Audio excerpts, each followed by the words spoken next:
All right, let's get this party started. I'm back.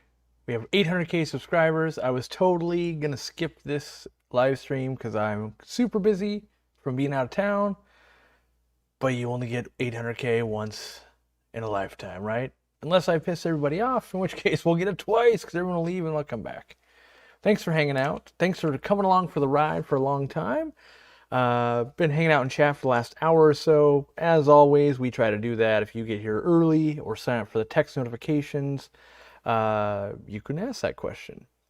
I'm just gonna let you know right now, if I wince on screens because my braces were just adjusted, and that's why I was gonna skip today, because normally it sucks having your teeth like all tight, especially a few hours after getting it done, but we're gonna get through it today.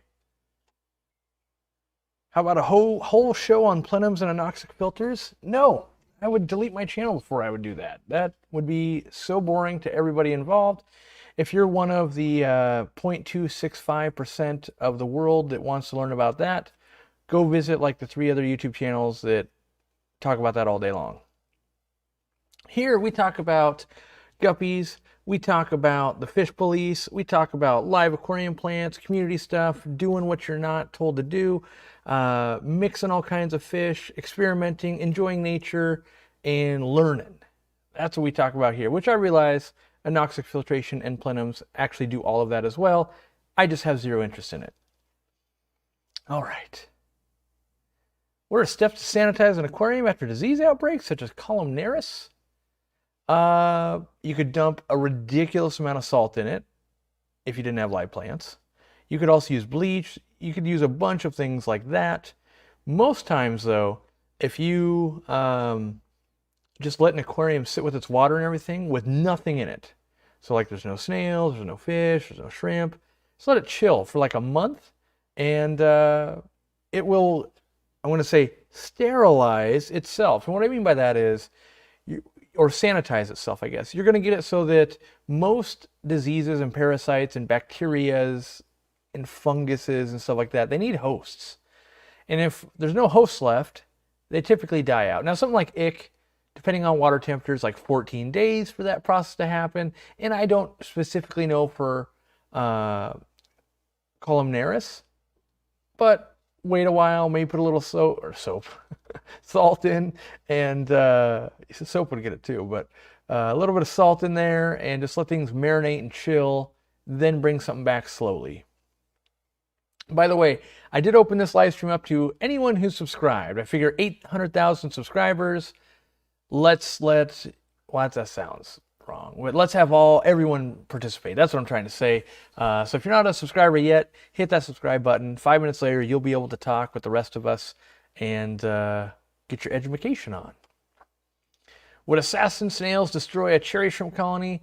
Not in my experience. I've bred both of them in the same tank. I actually answered this question in Minnesota, and I haven't experienced that. Now, I have seen it eat one cherry shrimp once in my life.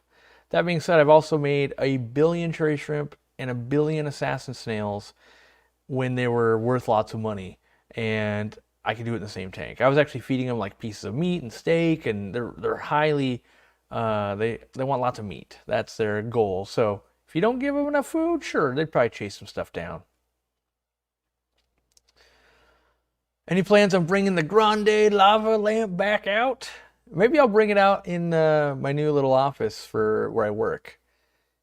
I could bring it out though. Well, right now we still play ping pong enough that it's I have to do a stream, because the past like 3 times we've done ping pong, at some point I've hit a shot where Bob Steenfont goes to return it, and he will lose his shoe. That dude is all over the place. It's kind of like watching a Sasquatch, try to take a shower in an RV or something. Like, it's just, he's going Godzilla over there. And the last thing I need is a giant lava lamp to come crashing down. So I got to find a safe spot for it.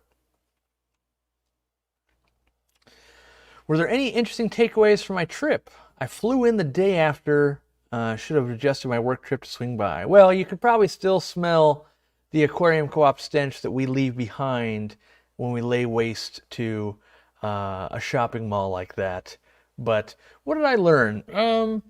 I learned that there are way more people willing to support small business in Minnesota than I would have thought. We had 300 people show up, and 75 of those were members. So that was kind of amazing. We ended up having about 35-ish go out to dinner afterwards. And what I learned is I'm probably going to cut that dinner out. Not that I don't enjoy it. In fact, I enjoy it too much. But it goes from a long day to a long night.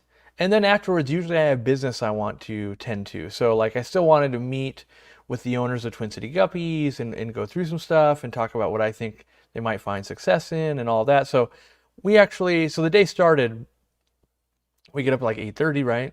Because we sleep in if we can. And I didn't get back to the hotel and get back in bed till 1 a.m., which is not undoable, right? But then I had to also be back up again at like I got up at 7:30 so I could shower before I had to hit the plane again. And then it just means I crashed super hard. I slept so much on Sunday. Like I got home and I slept for like 3 hours.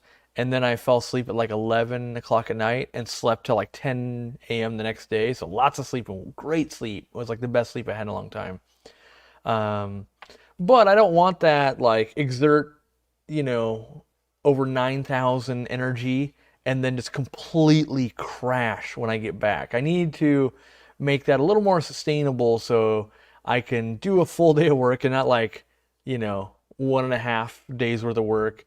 And then all the flying and all that kind of stuff, it just takes another toll in different time zones. And so, yeah. And most times it does interrupt things like this. Like I'm so slammed if I come back late on a Sunday night, I don't get much done on a Monday in comparison. And then I end up missing a live stream on Tuesday. And so my goal is not to impact things that affect everybody.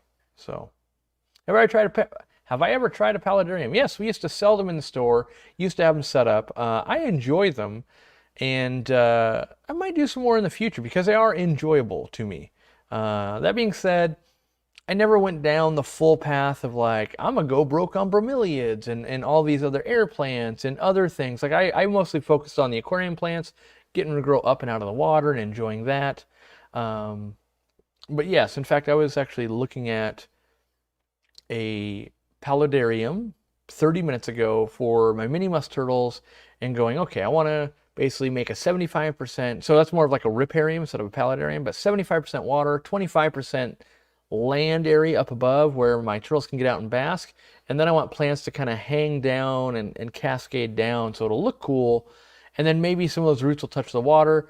The turtles are like 50-50. Some days they're like, ooh, plants, those are fun, we'll just live with those. And then some days they just go on a plant murdering spree and eat up all the roots, and then they're like, I'm dying. So we'll play with that. Bring the taco hat back? I could grab it. Forgot about that. What's the plan for the Murphy tank when he moves to the new one? Probably been answered, but I've not seen it yet. By the way, there are some pictures up of that on Dean's Instagram. Dean was able to oversee that getting put in while we were in Minnesota. I actually haven't seen it yet, so it's massive though. So yeah, the goal is we're going to use some big old trash can and move them, but we've got probably 6 months of work ahead. We got to figure out what are we doing for filtration. We got to figure out what are we doing for moving water around. We got to figure out, how many holes are we going to drill? What kind of background? Well, we know what kind of background, but how do we want it to be? So there's a lot of stuff. What kind of substrate are we going to use? We got to get the plants growing. Do we want to use CO2 to speed it up? Or do we want to just prove again, like, yeah, you don't need CO2 to pull this off, right? Yeah. So there's a lot of decisions to make, and we're not rushing anything yet. There's still a whole, 2,000 square foot store to build out around that. So it took us, I think, 4 or 5 months to open the retail store the first time, and that was like only 60% done.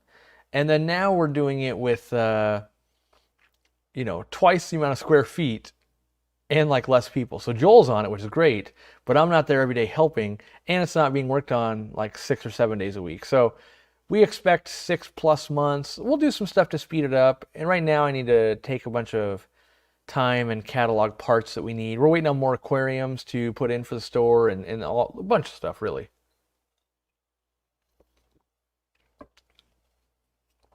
Are we going to get an in-depth upgraded betta rack video? Maybe. I wanted to do it the other day, but the tanks weren't quite clean enough the way I wanted them to.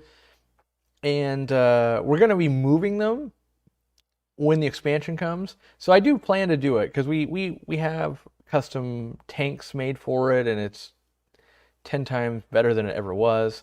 And so, yes. But I think this Sunday is a store tour video. You'll get to see some of the expansion. You won't get to see the big tank because we filmed it a couple weeks ago. But yeah, we were there in person. It's Hutch. Thanks for hanging out for a long time, buddy. Appreciate that. A lot of you guys are sending congratulations. Thank you very much. I don't want to make a 2-hour stream of just reading that, so know that I am not neglecting you. I'm just trying to put on a better show for everybody, and I'm sincerely appreciative of everybody who's been hanging out for a long time, because there's a lot of names I'm like, yeah, that person's been around a long time. That person's been around a long time. Hey, that's a retail customer. Hey, I met that person at Aquashella or met him at an Aquatic Experience. Super cool to see that. What I do find fascinating is that I can like keep some attention for years. And it's not like you're like, oh man, like Thursday night, gotta tune in, gotta watch.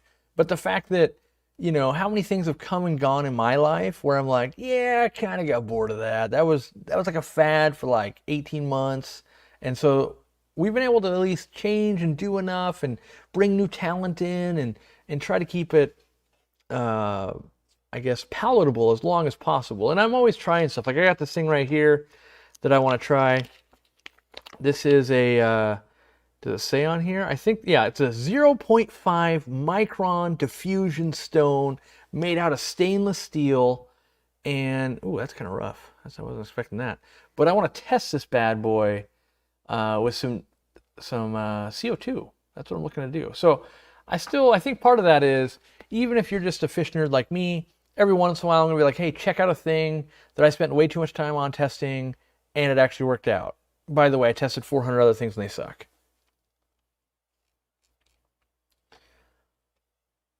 I've been around for a while, just had a 3-year stint where I didn't have tanks and didn't want to make myself suffer. I think Aiden Meredith, if I remember correctly, and correct me if I'm wrong, weren't you like always about neon tetras, or was your avatar a neon tetra? I feel like that's a thing, but it might have been a different Aiden. Thanks for sharing your time, visiting Minnesota, and streaming lately. Hey, it's kind of my pleasure to hang out with a bunch of nerds like myself, geek out, learn. Someone asked in the chat earlier, what was the coolest thing that I saw at Twin City Guppy? So I didn't get a whole lot of time. Like I was really trying to help them and customers and that kind of stuff. But the 24 karat gold guppies, I was standing next to them and I was like, dang, wow. Kind of kept doing that in my mind of like, no one's buying. What is wrong with people? They're like $65, but to me, if you've done all the other guppy, not all of them, but like so many other guppies are going, oh man, I should get those. And I might have them ship me some. I'm trying to redo the fish room at the moment, so I'm not trying to bring in any more work until because I want to do this one tank at a time thing. And so I actually spent time on the phone, which I don't talk to anybody on the phone. You can ask my wife. Getting on the phone, somebody better be dying or, you know, something's on fire.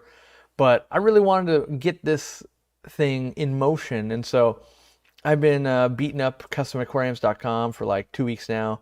And, you know, getting them to do what I want them to do. I'm like, no, I don't care. I don't, you know, what'll probably happen long term is if you buy an aquarium, we'll get a cut. That'll be super sweet. We'll give you like a gift card or something, you know, split the profit, whatever it is, right?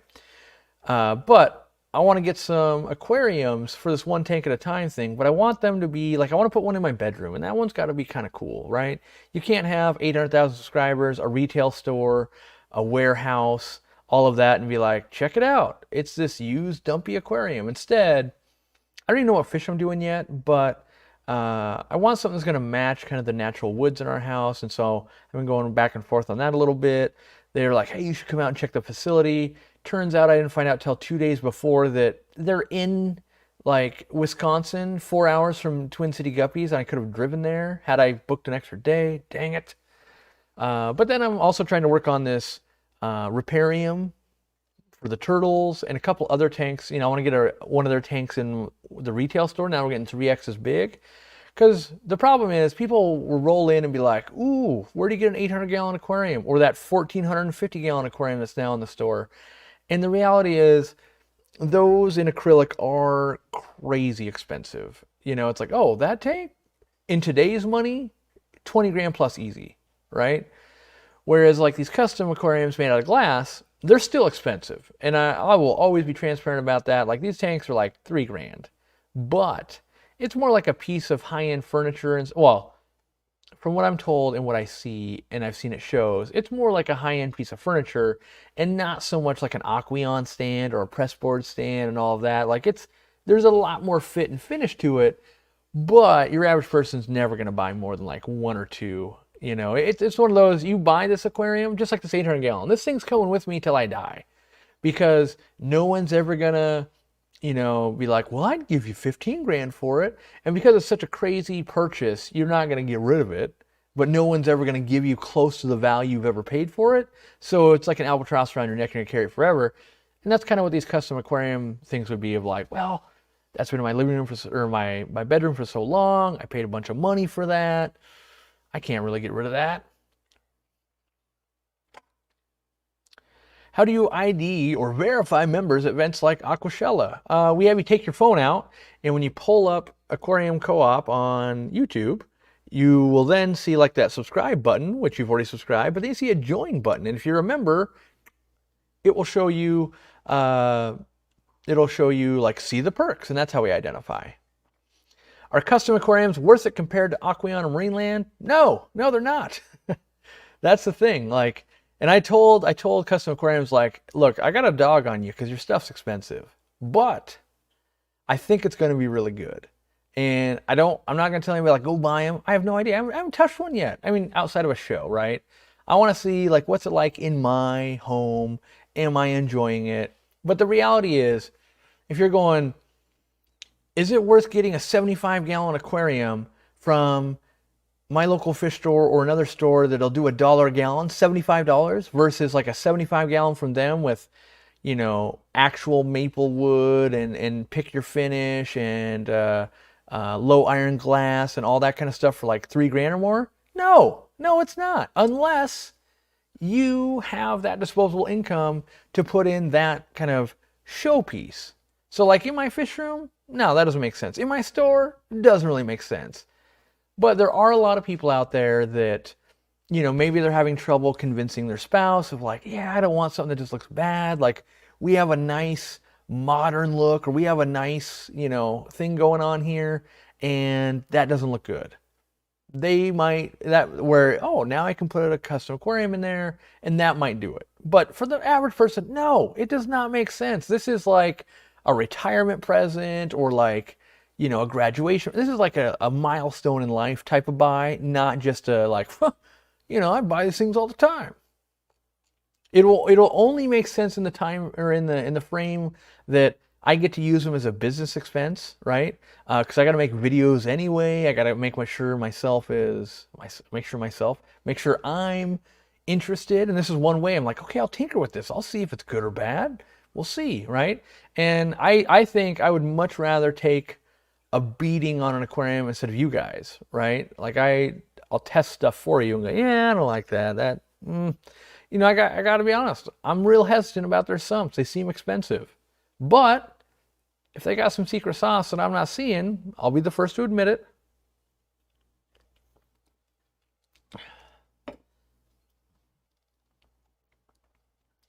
Hey, there's G-Bear. G-Bear's been around a long time. My 8-year-old daughter started breeding bettas because of you. Now I have 8 tanks in my house. Good. When I was 8, I was breeding rats. You could have rats. I had, I think, 3 tanks. Well, I say tanks because at the time, I'm just like a derpy kid, right? And we used like 20-gallon longs with wire lids for rats. Like, hindsight being 2020, you kind of, even if you just like Google rats, you're like, oh, like you shouldn't be using glass because when they go pee, the ammonia can't really evaporate nearly as well. Like, oh, well, I was a kid, didn't know any better. I was the classic, like, PetSmart, Petco chain customer. Like, I'm gonna walk in, I need cheap crap. I'm 8. I'm breeding rats. Like, that's my deal, you know? And we grew up real poor. So, we were on welfare and all of that. And so we didn't even really have the option to, step it up. We step it up too much. I just don't get a pet, right? And so I bred tons and tons of, well, I guess maybe not tons and tons, but I was breeding rats and that kind of stuff. And we were selling them back to the pet store and they became snake food. I didn't know that till many years later. I was just like, yeah, they're going to sell them and other people get them. We're great. Turns out they were snake food. Let's see. I think you're saying my significant other purchased me a complete 90-gallon with lots of extras for our 15th anniversary. Yeah, it's exactly something like that. Like, I don't want anyone to ever think like, this guy's thinking everybody should just have ridiculously expensive aquariums. I want people to realize this has been my career for 15 years straight now, playing with aquariums. Not just I'm keeping aquariums, like working in pet stores, owning my own pet store, all that, 15 years. And just now, really, I'm going, yeah, maybe I should buy a nice aquarium for myself. Now, don't get me wrong, the 800-gallon is that, but that was advertising for the business. This is, I want it, and I'm going to make some videos about it, but it's not going to be viral like the 800-gallon was when we did different things with it. Like, this is purely, yeah, I want some higher end things because I've done a bunch of other stuff a ton. So now I'm going, let me start scaling down from 69 ponds and tanks and things like that of like, what if I just had like 20 setups and they were, all kind of done the way not the way I want, because the way you want always changes. That's a constant. But what if I was to play with them and, just have fun with them? Like, I kind of want canopies because they look nice, but I hate canopies. So, I'm going to order the canopies and then maybe I'll stop ordering canopies and be like, these suck. They're not, it's not that they're bad. I just don't like canopies. They're in my way. I got to get my arms in there. I'm wearing my new Aquariumcoop t-shirt for the first time. Awesome. I've committed to wearing like this gray shirt for a long time now. I bought like 10 of them. I just like them a lot. They don't show dog hair as much. They match the sweatpants I wear all the time because I'm just lazy AF.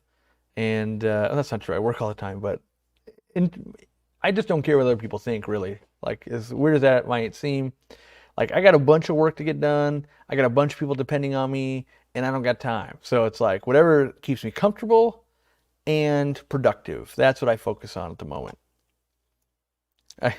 I told, I was getting my teeth, or my braces adjusted today, and we were trying to pick dates to come back in and get them adjusted.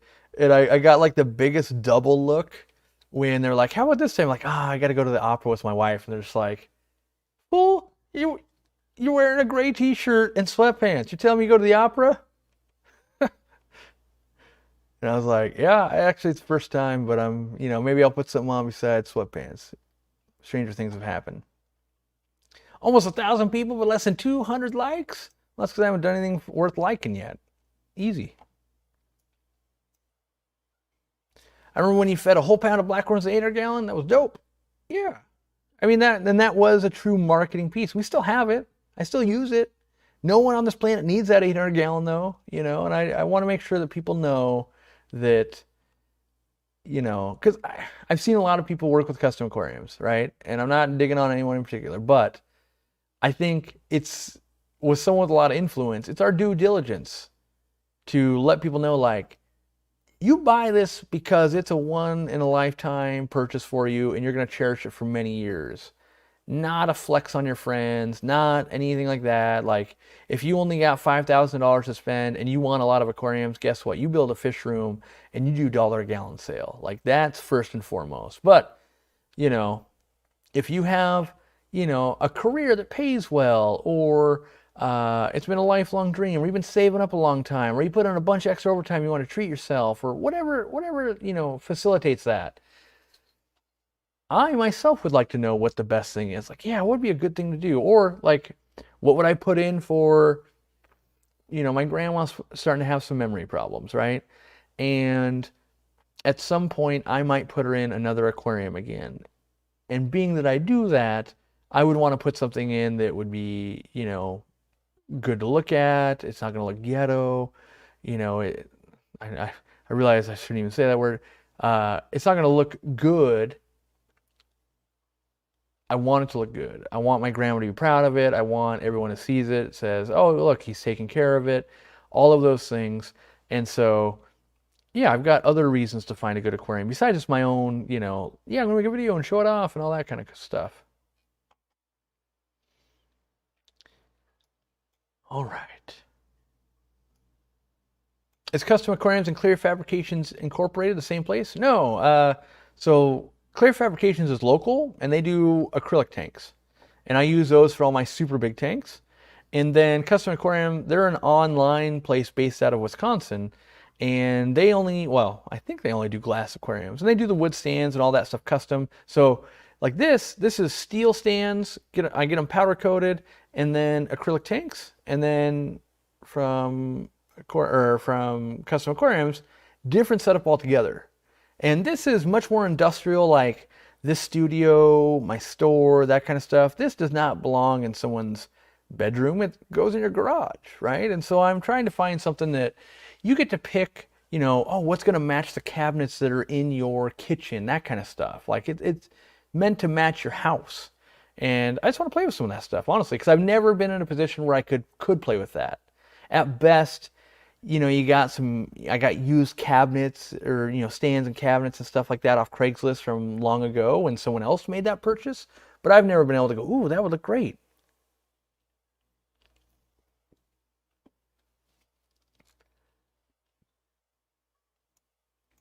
I remember Corey trying to use a disco ball to make an auto feeder. Now he's actually getting products made. Yeah. Some of the, days in the fish room. So some people have been around a long time, like Brian. People that are new wouldn't know this, but I used to be, I still am, like a hobbyist and a tinkerer. And I basically have the feeder. There's a feeder on this 800 gallon that's like, I showed it to you guys in a video. It's like 120 some bucks, right? And I wanted a bunch of them because they're good, but I can't afford 120 bucks for each of them. Side note, Ted Judy does not work for Custom Aquariums anymore. But I could buy on Amazon this little gadget, if you will, that would spin a disco ball pretty slowly. And it might have been like 25 bucks or something, right? And so I'm like, well, we're spinning a thing. And then I saw other videos and forum posts and stuff like that. You basically take a big drill bit, right? And as it spins really slow, it would carry some food out if you put it like in a piece of PVC. You put that on a timer, you get a big old like 2-liter bottle, you could kind of make this thing work. But I can't remember what the exact problem we ran into was, but I was like, man, this has turned into quite a bit of work to do this. And I never perfected it. It would like kind of work, kind of jam up. But, even back then I was like, let me see if I can build a thing, and I did other stuff like a solar air heater for the fish room because I couldn't afford to have more power put in and other things, right? Like the electric bill was killing me. So, I'm big on save yourself some money, DIY it if you can. Now I'm in a position where I work so much. Luckily, I make good money, but I don't have time to DIY that. So it's like, oh, well, let me get a taste of what it's like when you go, oh, someone else has perfected this and I could just buy it. That would be the hope. Can I get your help? I've got a blue ram with white stuff growing around his eyes. I went to the fish store to get antibacterial, I believe.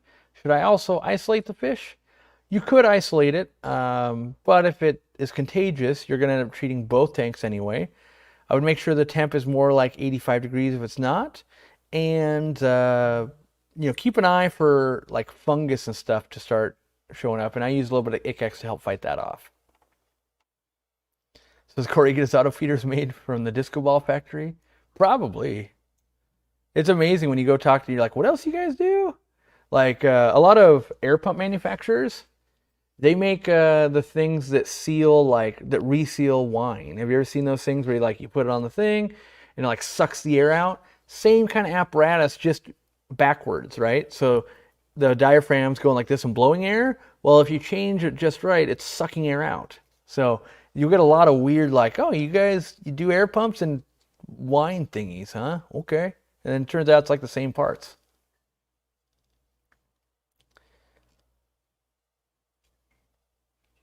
1 million won't be that far off now. Hope so. I mean, hopefully a lot of people will, subscribe, and we're trying some stuff, The reality is we're trying to make it less reliant on me, because I've been saying I want to retire at 40, and I'm like a year and 2 weeks out from that. I've actually now found out I don't want to retire. I want to be financially independent. And so what that means is I can do whatever I want whenever I want. I kind of am that way now, where it's like I can go develop this product, I can go do this thing, but there's still a lot of my day that's spent working like on the website and filming little extra commercials and meeting with people and all of that. I want to free up all of that time so that I can work on building stuff, go make videos, fly around, all that kind of stuff. So I thought I wanted to retire, and I always knew I wouldn't stop working. So I really just want to be financially independent, so that whether Corey goes and films a bunch of videos, like if I go and I film in Peru for a month, that costs us a bunch of money and doesn't really make us any money. Right now, I have to balance it with, okay, if you're going to go do all that, make sure you do all this that can make us the money to pay for that. So the goal would be everybody else on my team is working on those parts, and I get to focus on just bringing you guys cooler stuff, making products, doing the fun things. So that's what I'm trying to get to in a year. A little scary. I've only got a year left to get to that point. But if I go run over, like, oh, well, I got to work a few more months in my own business. Woohoo, right? How's a fly river turtle doing? Elmer is doing great. In fact, I'm trying out some new food that I poo-pooed. Some monster pellets from Extreme. They sent them to me, so sponsored. It's not a fair review because they gave them to me for free. That being said, by day 2, Elmer's taken them down and turned into one fat turtle. Like, he's not growing this way anymore. He's growing like this. He's rising. He's like a loaf of bread. Just brrr. And he's he's loving on those monster pellets. So we don't even sell them yet. So if you're like, oh man, those are awesome, you're gonna go buy it from a competitor, totally cool. Don't even care. I like Extreme. But if it keeps going well and we're feeding some other stuff, we might carry them also. I posted a video on Instagram today where I was feeding them out to the new spawn of super red longfin bristlenose plecos. They were nomming on it too. So, but I like to get my testing in. I don't have to be first to market. I just want to get my testing in, know what I like, what I don't like about it, and whether I want to carry it or not. Like, I'll say the one thing I don't like.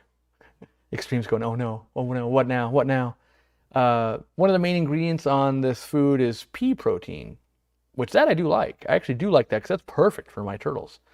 But there's kind of a lot of dust in this one. And I got a big old monster of a thing of it, right?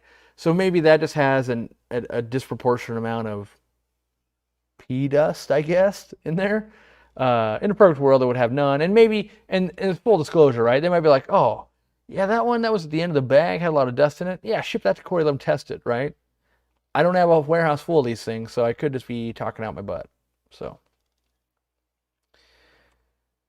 Extreme Monster Pellets is the one that I happen to be testing the last few days because they sent it to me for free. So, do know that. Technically sponsored.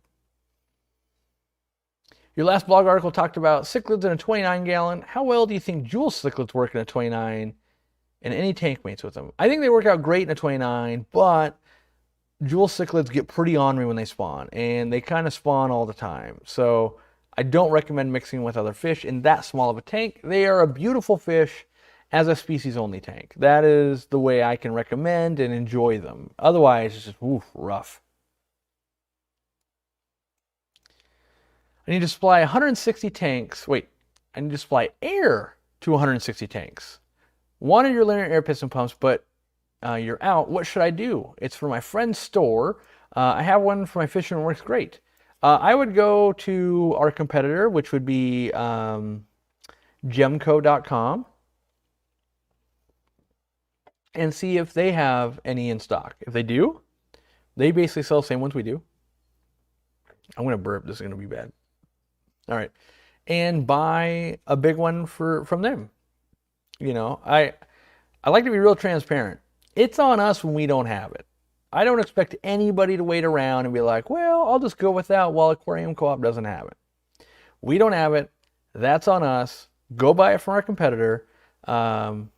Unless there's like no rush at all. If there's no rush at all, great. Wait for us. It could be any day now, or it could not be. That would be, we're being honest. So, but they're literally like the same exact linear air piston pumps, and so I would say go grab one. You can even get the bigger ones. That being said, I like having them smaller and modular. I've got bigger ones sitting around because they're not as modular. Am I going to carry legit fish food? I haven't tested any of it yet.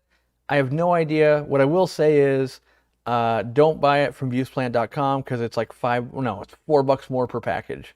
Buy it directly from AquaPros if you're going to buy it because you save $4. Like Buseplant is doing like super cheap shipping, right? And it's a known tactic in e-commerce. You're like, well, if people were willing to pay it, just make these $4 more and then say free shipping. Like, yeah, Aquarium Co-op test strips, $22.99 free shipping. Or you can make it $17.99 not free shipping. Like, but shipping's $6. But if you buy this and this, shipping's still $6. Where if I had raised this by $4 and this by $4, guess what? You're paying $8 for shipping, even though the shipping is $0. So that's why I would say, hey, buy from AquaPros. And I was watching his video the other day, I think on the way back from the airport or something like that. And if you buy a sticker from him, you get a free sample too. So he's got that deal going on. But I have no idea. It's either the best food or the worst food. No idea at all. I haven't tried it.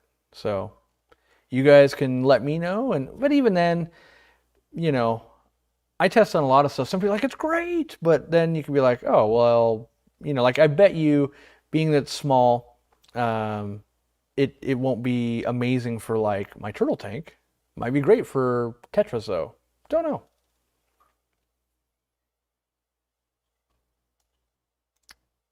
How cool were black Medaka rice fish in person? It looked like they had some cool sparkle in the picture.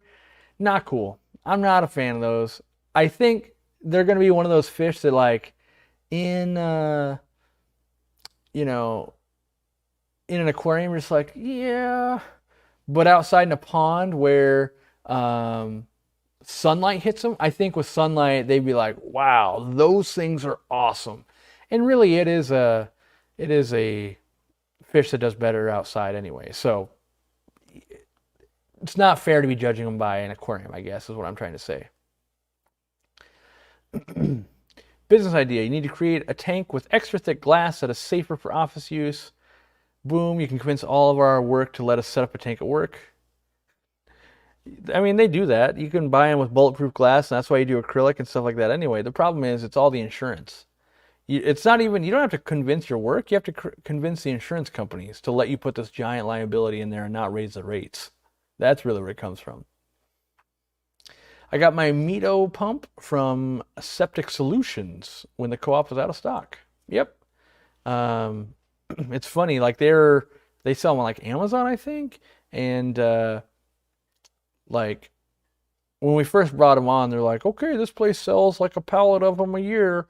We'll give you the better discount, but you better sell at least a pallet. We sell like a pallet a month. We sell a ridiculous amount because we're the actual target market of this air pump, not septic, systems and all of that. And yeah, but it, and that's the thing is like, we get them from the same place, but they're just sitting on like a pallet of them for like a whole year. Whereas like we have a pallet and it burns through in like 4 or 5 weeks. So, we buy them like, I don't know, $10,000 to $15,000 at a time worth of pumps. And then that hasn't been a problem in the past, but there's some kind of hang up right now. And it's long enough that it's more than just shipping. I don't know what the holdup is. I just checked out some of your products and wow, they're 3 times cheaper than my local store. That can happen. And what I do try and tell people is I still would rather you support your local store than us. It's a tough gig as a local store. On Sunday, there's going to be a video about the store. And then at the end, we're going to link to a video about me opening a store. It's hard to open, it's hard to open a pet store and make it work and compete online from the beginning. Over time, you can use profits to buy more in bulk, right? But until you get to that point, it's pretty difficult. And so if it makes sense, like 3 times the price, that's pretty hard to swallow, right? But if it was like, oh, look at that, it's $1 or 2 more, that's when I'm like, yeah, get it from your local person because it's there when you need it, especially if it's like a medicine or a heater or something you need quick. That being said, I don't want to spend your money. You guys spend your money how you want to and do what's right for you. But I do think a local store offers quite a bit to your local community. If you breed fish, then you need to get rid of them. If like no one's supporting local store, you have no local store, you have less people getting into the hobby, you'll get less deals down the road. Like there's a big picture thinking to go on with that. Had a death of one of my ranchu goldfish. It was sudden. He was at the bottom sitting for a day and took him out and put him into a hospital tank and he died in 24 hours. Other fish are okay in the tank. What should I do? Probably nothing. It was probably like an organ failure or something like that.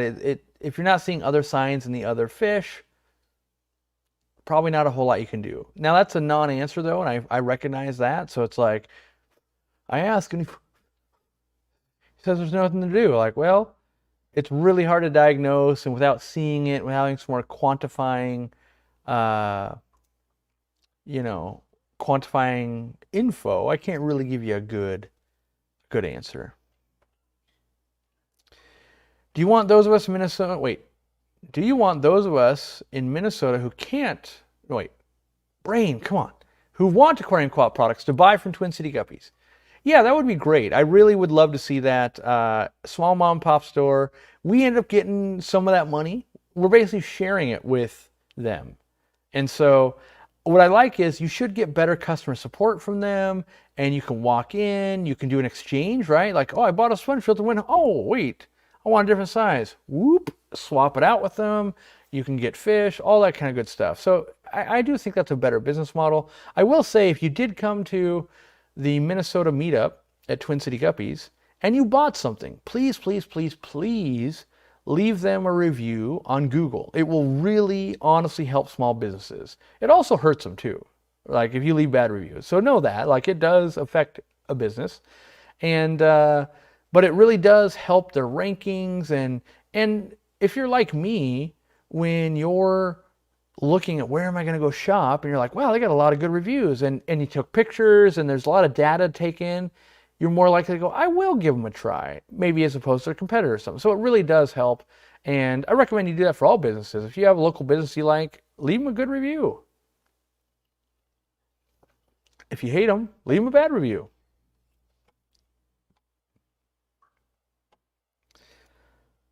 Moved from Colorado to Oklahoma in 2010 and was really depressed about the lack of local mom and pop stores. Yeah, it's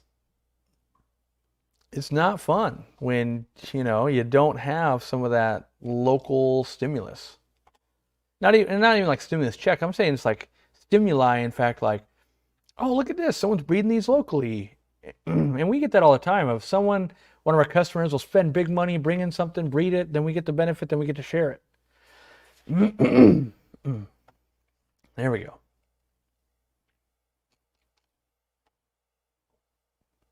Any stores in Western PA or Eastern Ohio handling the co-op products? Nope, there's only 2 actually. There's Twin City Guppies and Badfish in Florida.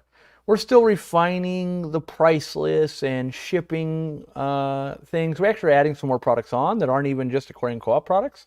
So we're going to try to wholesale some other stuff. Because as I'm talking with these stores and I'm going, how much are you having to pay for this? That's crazy. Like, that wholesalers, that's not good. And then I see like, well, can we fill in that? Can we help them? Because we get good prices, right? Like we're buying lots, so we get good pricing.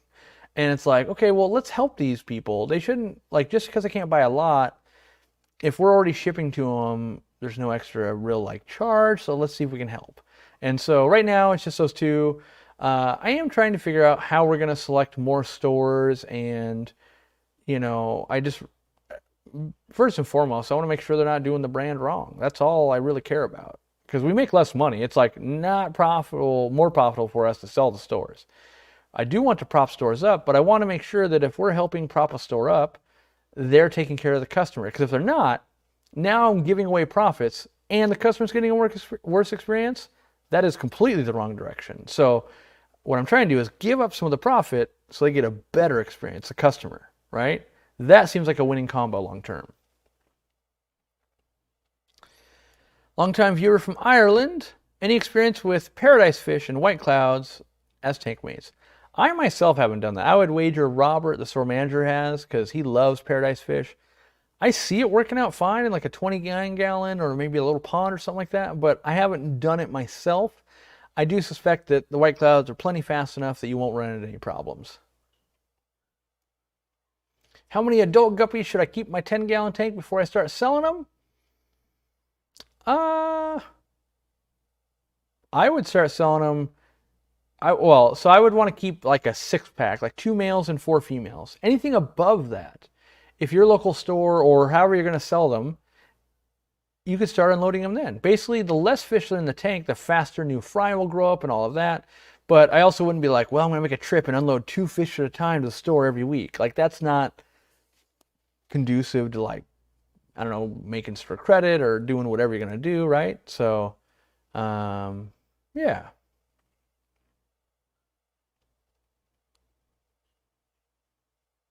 Any advice for a first-time Platy owner? I invested in some red Mickey Mouse Platies yesterday for my 20-gallon. They're pretty easy going. Make sure you got males and females. They're going to get to be kind of big for that 20 long-term, so they might be a little, bull in the china shop type of deal. You might want to upgrade them down the road, but I do love Platies, and most times they're not very ornery, which is nice. Would I keep head and Formosa together with Endlers or Platies? I've done it with Endlers.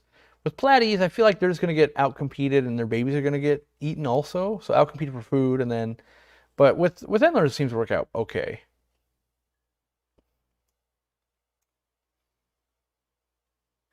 How many members does the Aquariumcoop channel have? I was just looking earlier. We'd like more. I can tell you that right now, but it's still in that like 3,500-ish range. Basically, every month, what happens? So we have 3,633 right now. In the last month, we've gained 451, but we've lost 337, right? And if you guys fill out a survey, if you ever leave, we get the results of that. And it says 47% of the people who left for financial reasons. 22% clicked the button that said other. 13% said no longer interested. 13% said wanted to join for a limited time. 3% say they dislike the perks they get. And 3% says feels underappreciated. So, but in general, we slowly climb up, which we're hoping that's a good sign that people are enjoying it. We're always trying to add more benefits. Like if you went to Minnesota, you saw that you got a 5% discount also in Twin City Guppies store, which is, us trying to work together with that. And yeah, we're still working on more stuff. So we're not done. This is not just like an afterthought. Like this is a long haul. In a perfect world, how do we make this program where everyone wants to be a part of it? They feel like they get insane value. And right now you might be like, this ain't worth $5 a month. What about in 10 years? What if we add on like a good benefit every 6 months? Pretty soon, that's a lot of good benefits, right? Slow and steady, working on lots of things. Underappreciated? Yeah, I mean, I'm sure there's people that maybe they're a member and they never come to the live stream. So they never, like in a video, I never say like, hey, thanks for being a member or not enough.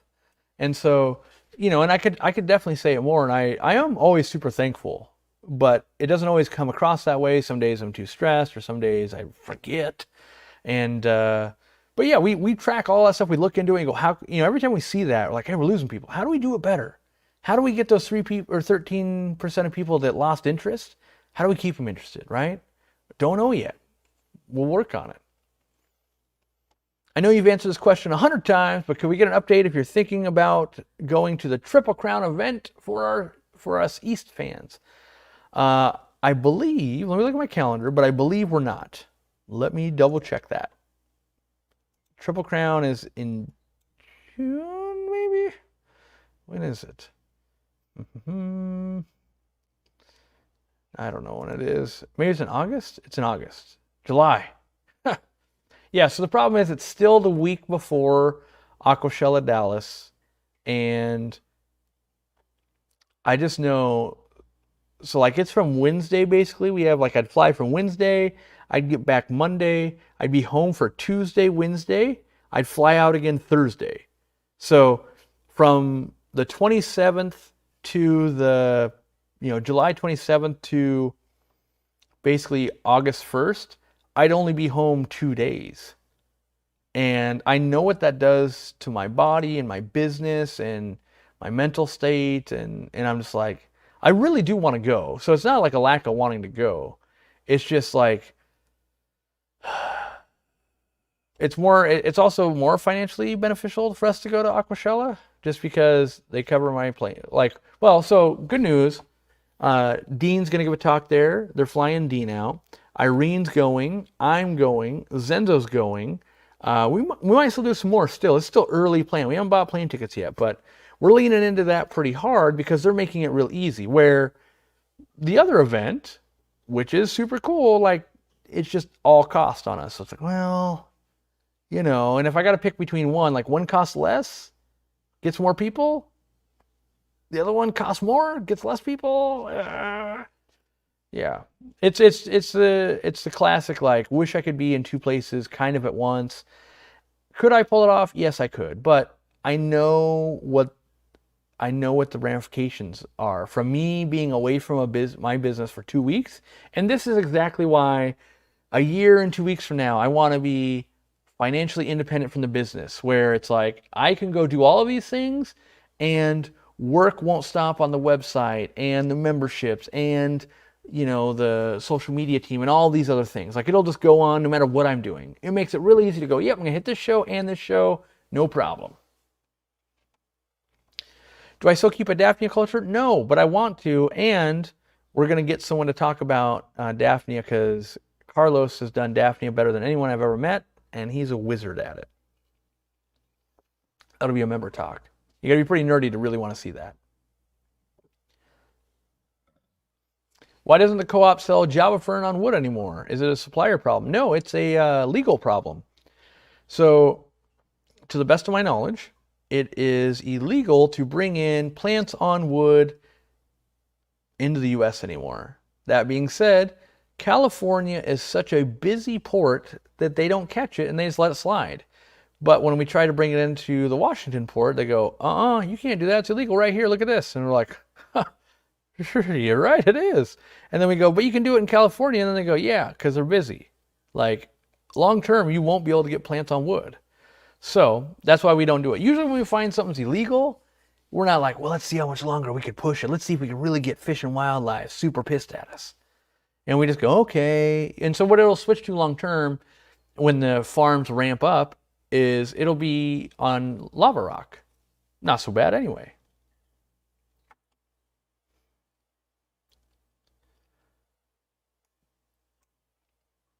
I wonder, does anyone know if there's like on Aquashella? Let me see. On Aquashella, is there like a field, like a note field when you buy a ticket? Because I want them to know that, like, I think a lot of people are going to want to see Dean speak. Because to people that run these events are like, who? Who? And I'm like, trust me. The people that want to see me will want to see Dean speak. And they're just like, okay, we're trusting you. And so if you were to check out, if you're like, oh, I'm there because I want to see X, Y, and Z, that would really help the show promoters and stuff figure out who's bringing value to the show, who isn't, or any of that kind of stuff. Am I answering member questions yet? Sure, Elizabeth. I think your question was asked earlier. What was it? I tried to answer it, but it seemed like you were out of chat. It was something about, oh yeah, getting a bunch of fish and plants from your mother, I think, and then basically the plants are sucking down the easy green, but you're still having algae problems. And so my question was going to be, need a little more details, like, did you just get a bunch, and is it basically out of balance? Because if you're just like throwing a bunch of stuff in, you're like feeding it and it's growing, but you're getting algae, like it doesn't have time for the plants to really even settle in yet. So if I see your next message, I'll try to elaborate on that, but a little bit more info would help a little bit.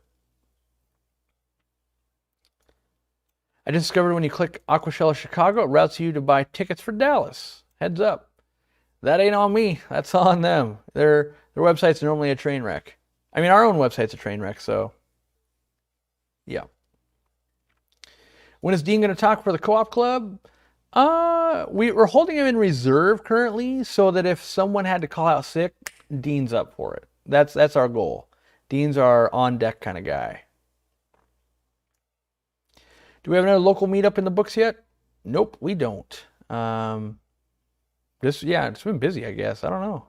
I mean, well, we kind of talked about it, and I was like, really, we need to do it like, we need to do a big one when the store gets 3 times as big. Like, that makes sense. So it kind of gets penciled in my mind. Like, when is that going to happen? We better figure it out.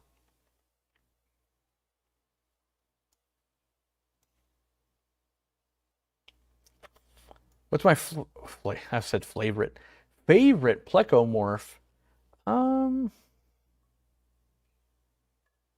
I kind of really like the dwarf claro pleco. I mean, it's easy to fall in love with zebra plecos and all, and you know, dwarf leopard frog and candy stripe plecos, but I really do like the dwarf claro plecos. I wish there was like a billion of them all around because they're great for the hobby. Like, they're the perfect size.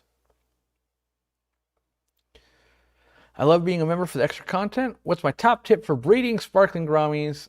I have a heavily planted tank with pygmy quarries. So I've never bred the sparkling grammy, so I don't really have first-hand experience. I think they bubble nest though, but I don't, you know, so my generic tip, super ultra generic, would be lots of live baby brine, and especially once they get a little bit of size to them, those babies will chow down on it. Makes raising them way easier. Have you ever kept a snow white Moscow guppy? No, I've never seen them up close either. Didn't know that was in existence, I guess. I've got a 5-gallon tall planted tank. Oh, that's interesting. I wonder if it's like this and real tall. What fish or shrimp would I keep next that's similar amount of maintenance? 0. It's on my kitchen counter and so easy. I'd either do 1 pea puffer or I would just do a colony of shrimp. I'm all about the colony of shrimp. I love them. In fact, I shot a video. I just haven't uploaded it to Instagram or anything yet about how well my little tiger shrimps are doing. All right. Would I be interested? Wait, Corey would be interested to set up a 40 breeder planted tank for me if I fly you out. No. That'll sound harsh, but the reality is I rarely enjoy that thing. Like, I'm much more likely to go and do it at random than I am for someone to pay me. And that's because it changes the dynamic. And yeah, I am trying to figure out a way in which I can, I don't know, try to do some more one-on-one stuff. I don't know. It's difficult to manage. I would say anyone that's seeing like the lines that happen in person, they get a glimpse of like, some people are crazy clingy and will jam that line up for like 20 minutes straight. And then there's like normal people. And there's no way to really vet people, you know, when you're doing a paid service or something. You just kind of have to endure. So, and I guess, you know, the reality is I'm at a point where I don't need to. So I just like, oh, I'll choose not to. Ooh, fish getting fed. Look at them all zooming up in that corner. Membership is the best investment you can make in your aquarium. Where else can you get so much for $5 a month? Where could you? Trying to be real. Your local aquarium club, I think you could do better if it's a good club. Let's be honest. Where else maybe? And it's also, if you have that extra $5, like, obviously if you need to save up to buy a heater and buy some more fish food and stuff, yeah, the membership doesn't make sense. But if it's the difference between, like, maybe I only get 29 mornings of Starbucks versus 30 this month, like, then I gotta say, like, there's kind of a lot of value in that membership.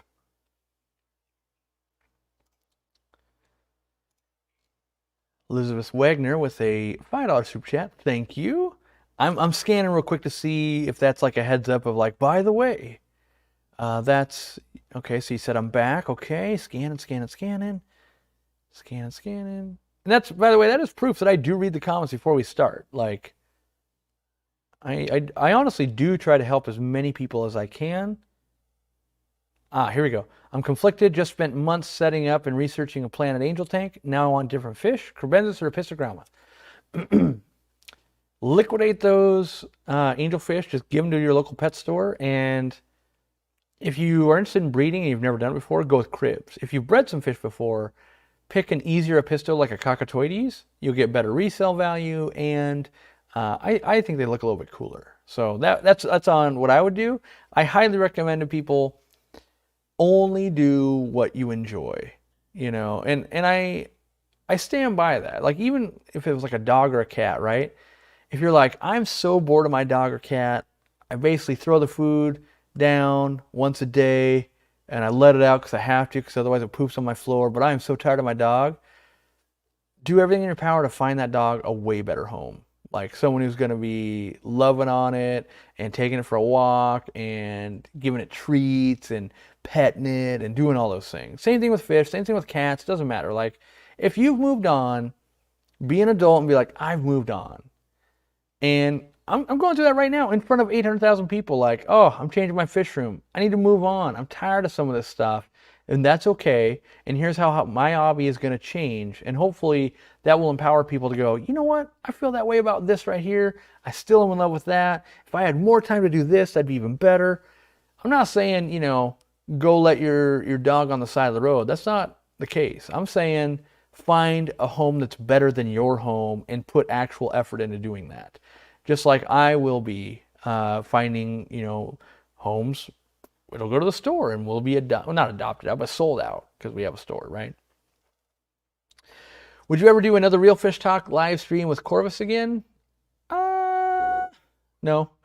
I'll be on his live stream. I'd have him on my live stream. I don't know that I would actually do the Real Fish Talk type of setup again. It was a lot of work. And the reality is, for no gain. We tried as long as we could. And so I do think about it all the time, like, man, I just need to drive down and be on a show because I find Joel interesting. I find he's got unique takes. I think, you know, we get to nerd out whenever we're around each other talking about stuff where he's been around the hobby a long time. I've done my fair share. And so we can get into some very advanced topics. But it doesn't make for good use of time in business or YouTube. So that's the main problem of, like, well, considering my life revolves around that, if it doesn't hit one of those, I may as well just go, like, hang out with Joel and be with his family and observe his aquariums and have a good time instead of making it a work thing, right? So you can make it a personal thing or a work thing. And most times we're always working together. It's like, man, we really just need more personal time. Like, I haven't been to that guy's house.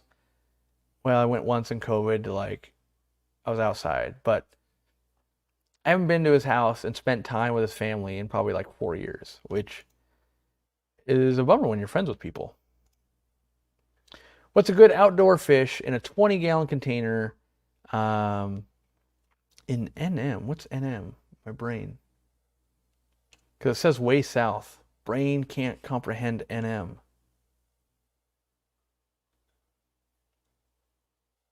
Someone solved that for me. Anyway, I do have an air stone and plants. It gets cold in the winter and hot in the summer. North NM. What is NM?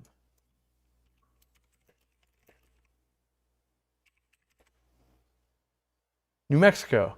Oh man, my wife's never gonna let me live that down. I am the worst with states, and I literally didn't know New Mexico was a state. So let me get back to the question. Where was it? Oh no, right here. 20-gallon container. What are some good out? Do rice fish. Rice fish will do well. They can have ice over the top of it. They're my go-tos. Any chance you and Dean could do a DVD for best tips? Unlikely, because I bet you if we were to poll, like, I don't even need to poll. I already know. Like, we could make a DVD and cater to a very small amount of people that want to buy a DVD, or we can make that thing online that everyone already consumes. Like, DVDs are just like dying art form.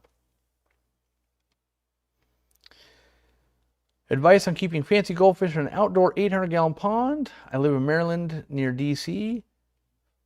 It's tough to keep fancy goldfish out when it gets cold. They really don't like to get super duper cold, and they're finicky and they're slow to eat. And so my advice is I would vacation them maybe during the warmest months and then bring them back inside, which means you're going to need to either really understock outside or have a giant aquarium inside to accommodate the transition between the two. $50 super chats going out of style here with John. Wait, cartilage? Cartilage? Because you spell cartilage differently. Cartilage. And William Moore. Dang, thank you so much.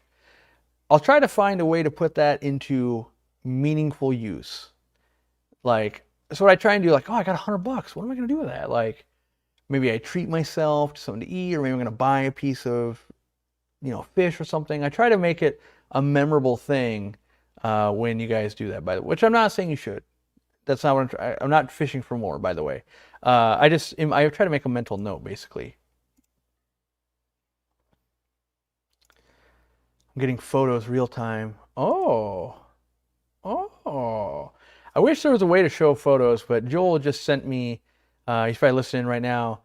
We've painted one of the walls black that we're going to put aquariums in front of, and then it looks like he started to skim out one of the floors that was not level. So awesome.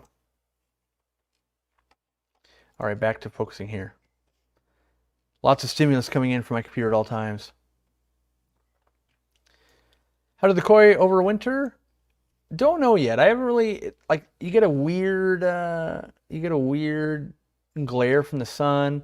The most times I see my koi, it's because a bald eagle is eating it. So they're eating lots of the babies, but I don't know what the ratio of like big koi that'll come out when it's nice weather is going to be yet. So I don't really have a good, I guess, gauge on how well this winter went yet. It's been kind of cold.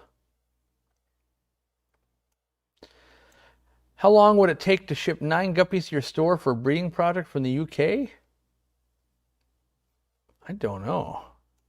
That seems pretty difficult. Like, I feel like a best case scenario is like 5 days.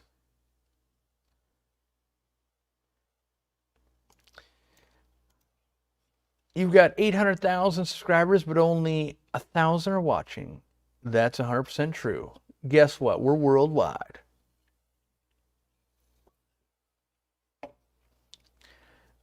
We've also done over 500,000 orders, but they're not all buying today. It's weird how the world works sometimes. How long have I had my braces? We're probably creeping up on like 5 or 6 months. I have no idea.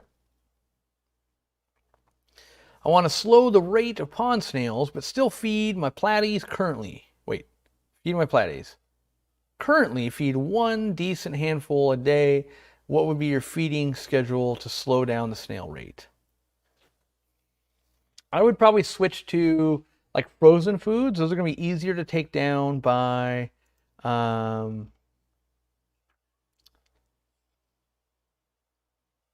platies. And then, like, it takes more for a snail to break down a bloodworm than it would be for the platies. So I would, what am I trying to say? Higher quality foods, you can feed less of it and get the same nutrition to the platies without having leftover to fuel the snail population. That's what I'm trying to accomplish there. Have you ever thought about getting an underwater camera in the pond when it hasn't rained in a while? Yeah. I mean, we've played around with it a little bit, but yeah, we haven't. I don't know. I'm tired of just making excuses. Like, because what I'm gonna say is like, We haven't had time. And the reality is we do have time. We haven't made a priority. That's, so for instance, we sent Jimmy to go film at koi.com and focus on their koi instead of like sending Jimmy to my pond and focusing on my koi. So that would be, I guess, we're focusing on different things. Have you ever done an in-ground pond like Aquascape Incorporated? I mean, we built one. Not like, so they do like plant ponds. They don't do koi ponds. They say they do koi ponds, but those ponds are terrible for koi. They do like, home and garden type ponds, where like koi ponds, straight sides, super deep, not super, I mean, you can make them good to look at, but they're much different in the way they're constructed than like an aquascape pond would be.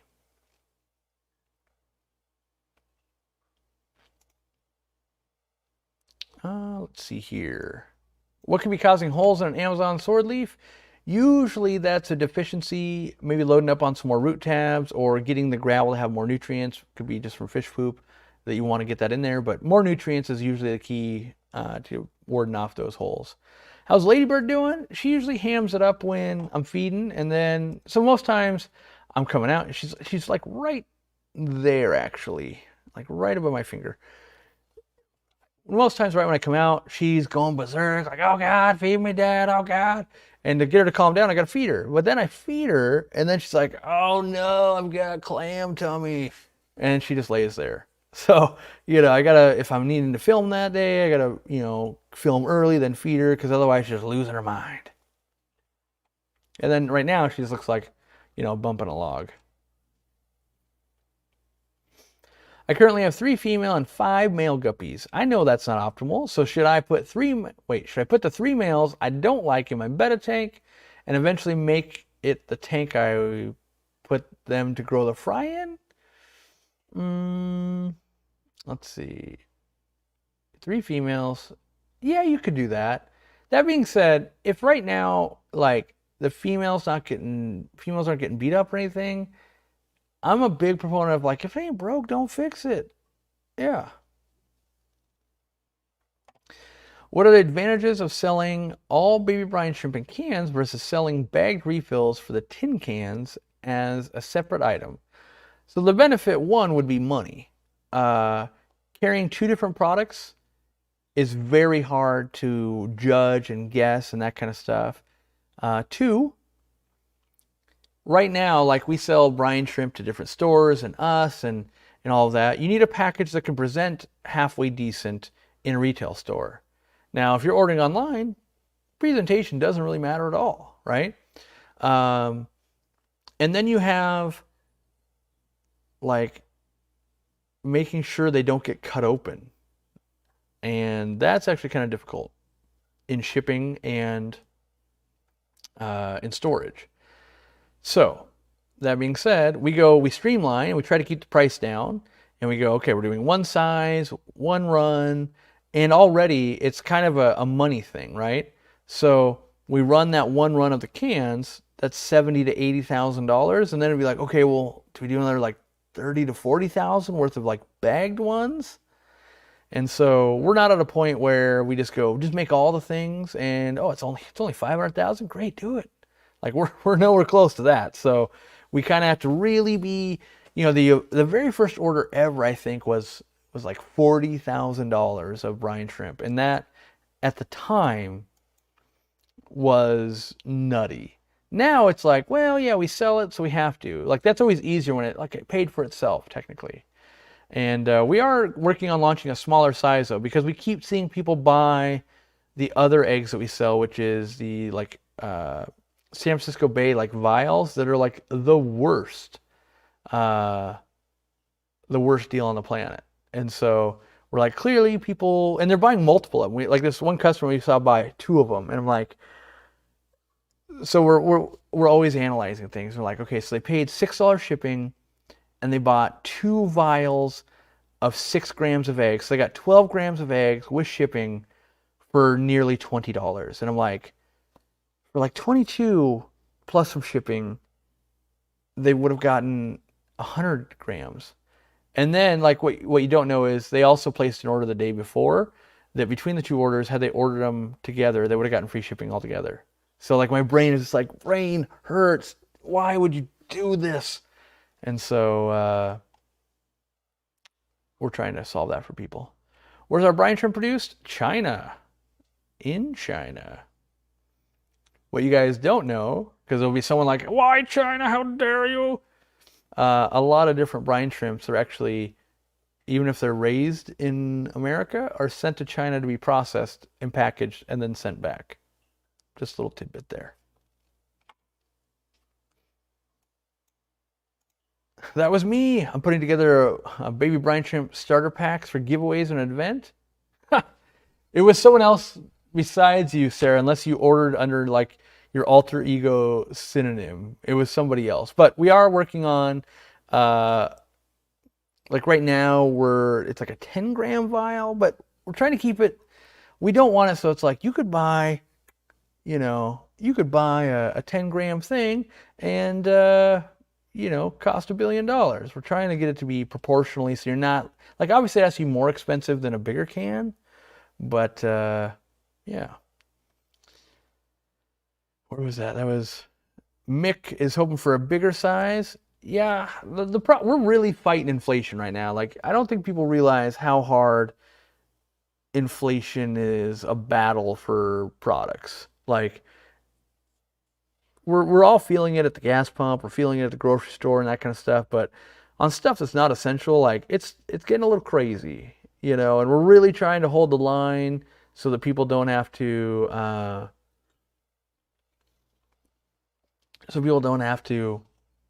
pay more. Please don't downsize the brine shrimp. Why not? Give me a good reason, Teen Talkscapes. So if we sell, what do we sell? Let me bring up the data here.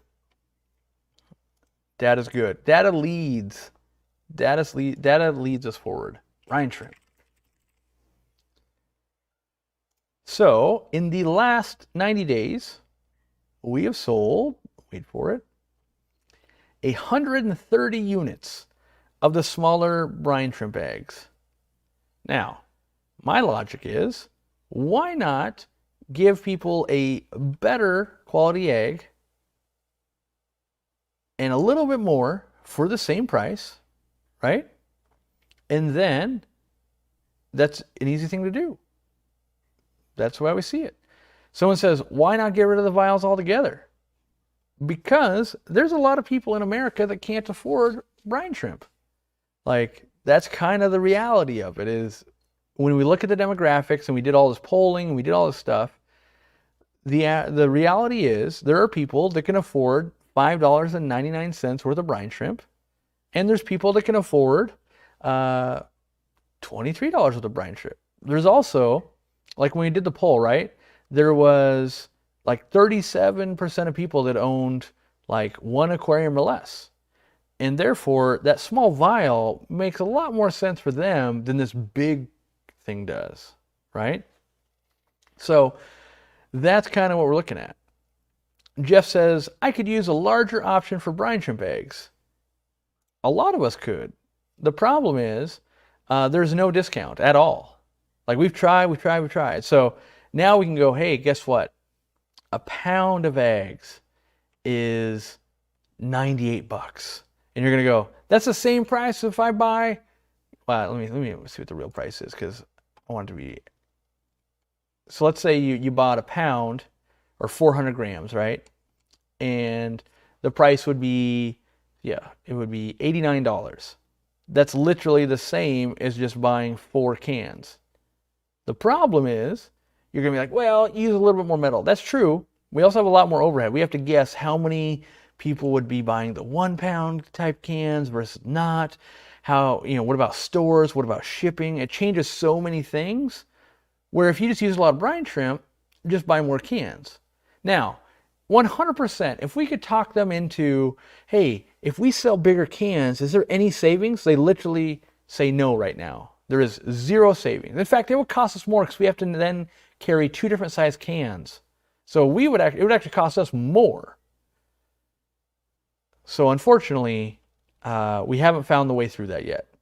And think like with brine shrimp, it's like, people are like, well, you're going to save money on the can. It's like, well, A big can is like, let's say it's 27 cents. And a small can is, 26 cents. Right? Like, and you're like, well, okay, but on $89 of brine shrimp, you'd technically save 75 cents. And then we would say like, yeah, but the way we'd have to ship it, we'd actually lose money. Oops. So trust me, I'm in your camp in that I've been trying to launch like a pound can for so long, but I got to save you guys some money. And with no savings, it is only detrimental to us as a company. So if there's no upside, I don't do anything that has zero upside. It doesn't make sense spending time to do that. So that's the honest answer I can give you. Don't get me wrong. The minute I can do it, we will do it. I promise you that. How about 100 pack of root tabs? How about 1,000 pack? How about 1,000,000 pack? The problem is you start getting into that same problem. Like, well, we're not really saving much there. Why metal cans instead of plastic jars? Good question. Because that's what the manufacturer's willing to do. Part of the problem is we're not all product designers and we don't think about all the things. But so let's say you take this thing, right? And let's say it was filled with brine shrimp eggs. You're like, yeah, why not? That's a plastic thing. Oh, 4 months after, there's no sticky left on the label. It's been in the freezer. Oh, that's why you have metal cans that are printed, because then you don't have any label issues, right? There's stuff that we don't comprehend until they're like, yeah, you don't do that. Like, oh, why not? Oh, okay. And then you'll be like, well, this company does it. Well, there's also companies like, the other eggs that we sell where they're not even refrigerated or stored in the freezer, right? Like, oh, that's how you get around that. You just treat the product worse, and then, yeah, you can put it in a plastic thing. Okay. Yeah. We run into that problem. We can't even ship a lot of stuff with it. So even though we have a whole refrigerated container, right? There's only a very select few products we can put in that container because we can't afford to fill the whole container. It'd be like $500,000 to fill that thing with all brine shrimp.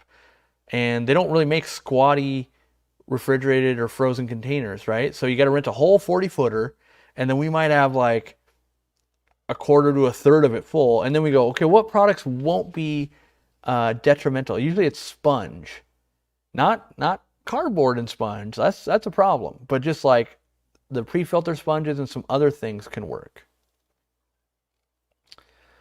So yeah, it goes into like, I wish it was way simpler and like we could just be like click buttons and be like, it does all the stuff. We made it bigger, we made it smaller, product packaging is cheaper, blah, blah, blah. And the reality is we're getting a little bit into business, which I do hate. I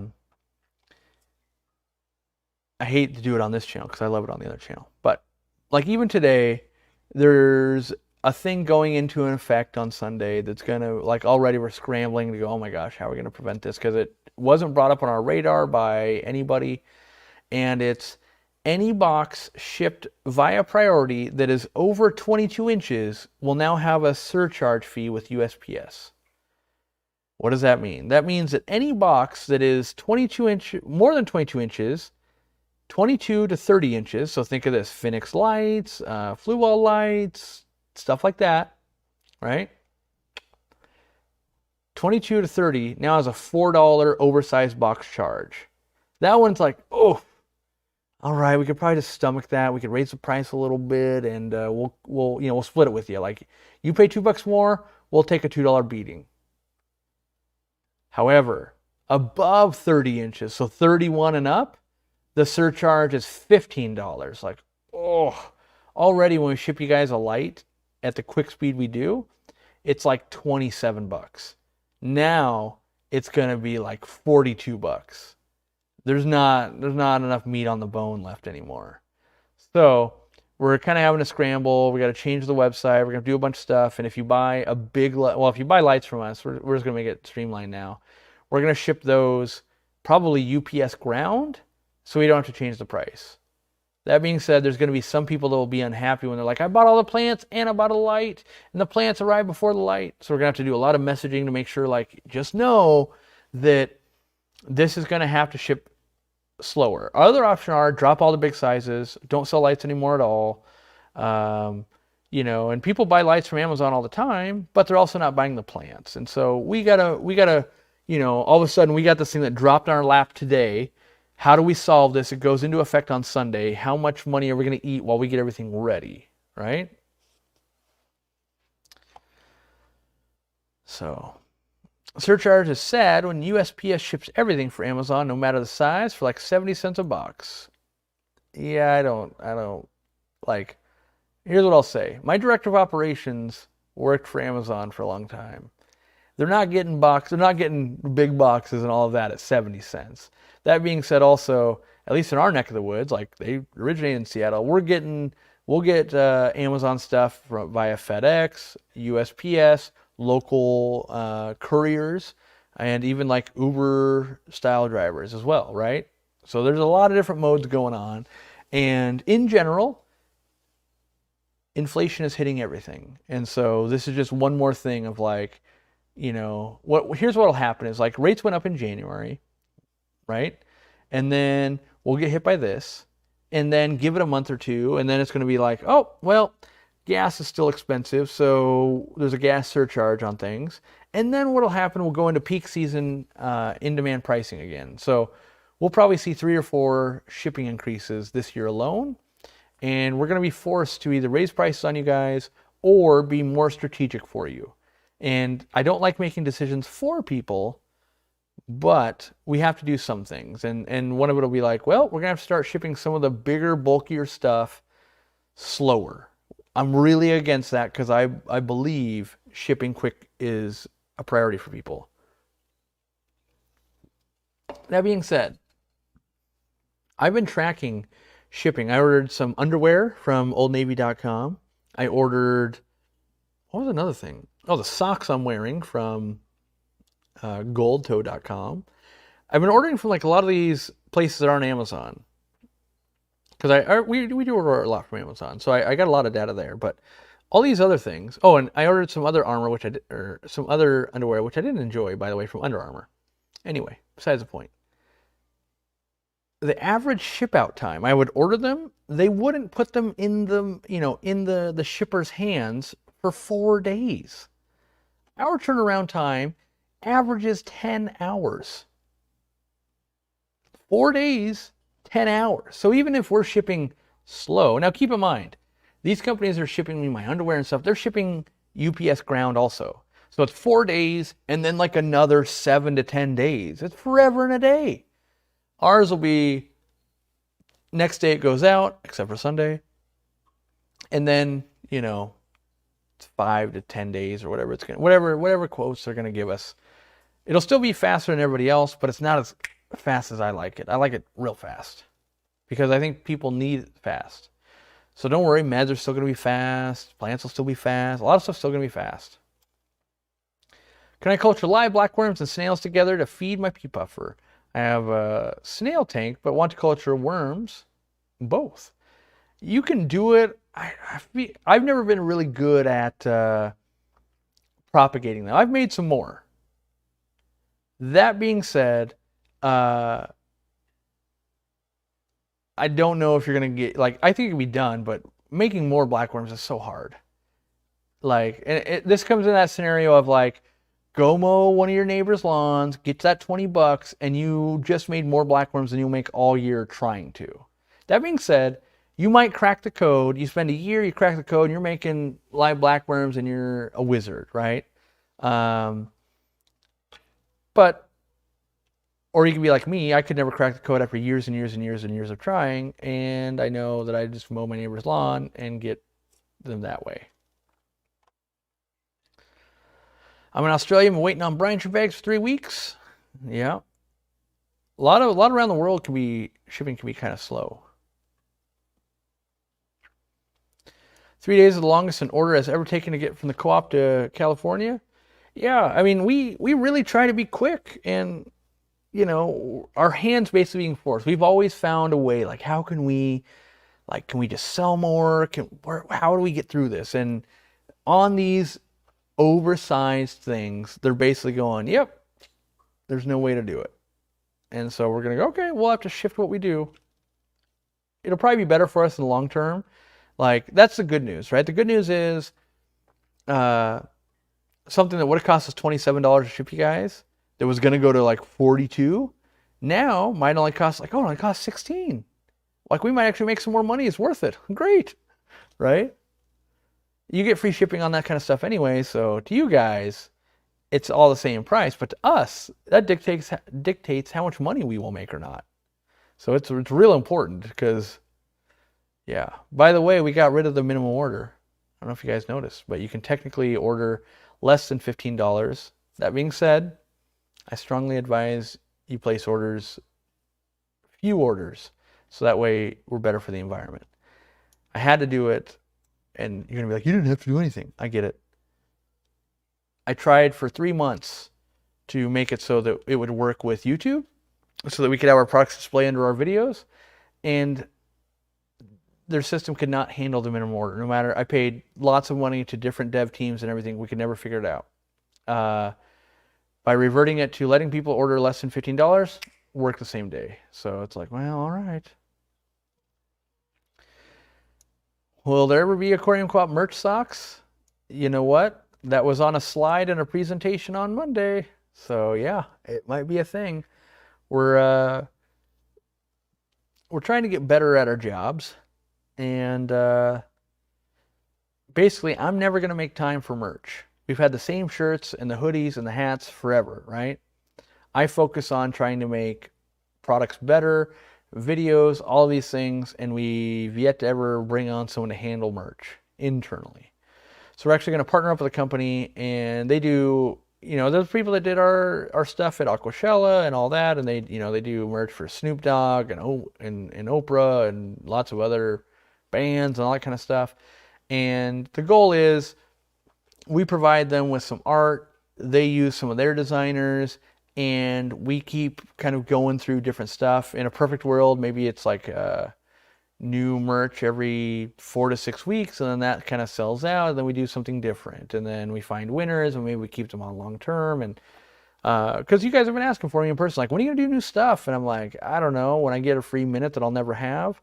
And so we'll make less money by working with someone, but we'll actually get some stuff done, which I think you guys will appreciate. So we'll see. Flakes and Vibrobites and an auto feeder, good idea.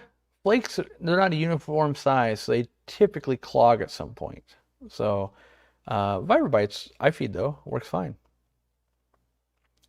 What's the optimal quantity of Amazon puffers in a species only 75? People tell me 6 or more. I was thinking 8 to 10, but should I go more? No. Pick a number and then evaluate it. If it's like, oh, look, they're doing great, stop. Oh, they're not doing great, add some more. Add some more. Take some away. Male-female ratios. The problem is people love be like, no, just tell me the answer. Like, no, there's no answer. It's like asking somebody, how spicy is this food? Someone will taste it and be like, oh my God, Neil blew my head off. And that would be me, because I'm weak when it comes to spice. And other people like, I don't know. I think it tastes better when I put it straight in my eyeball. And then you find out like, what are you guys talking about over there? Mayonnaise. Mayonnaise? Too much zing in the mayonnaise? Like, whoa, calm it down, grandma, right? And so, same thing in the tank. How many fish? Well, I don't know. Do you have one that's really ornery? Do you have a bunch that are laid back? How much are you feeding? What are you feeding? What's the tank layout? Are you doing live plants? Aren't you? What's the filtration? How much flow do you got going? So much goes into it that there's no one right answer. And so pick something within reason and then modify it to taste. Diamond encrusted spork? No, laser sporks. Laser sporks is what we're going for. How big is the tank behind me? 800 gallons. I ordered on a Saturday and received it on a Monday. I'm in Maine. Amazing. Yep. We focused on speed for a very, very, very long time, and we've got it as dialed in as it can get. If we would stop having different things monkey with it, Our life would be a lot easier, but we have to roll with the punches. So, do female guppies get sad in a breeder box? I think they do. You know, it's not like I get to ask them, but you can see behavior-wise they're a little more lethargic and everything. But sometimes that's nice if they're getting a break from all the males. So, that's right. Laser sporks and diamond encrusted air pumps. That's right. Let's get our priorities straight here.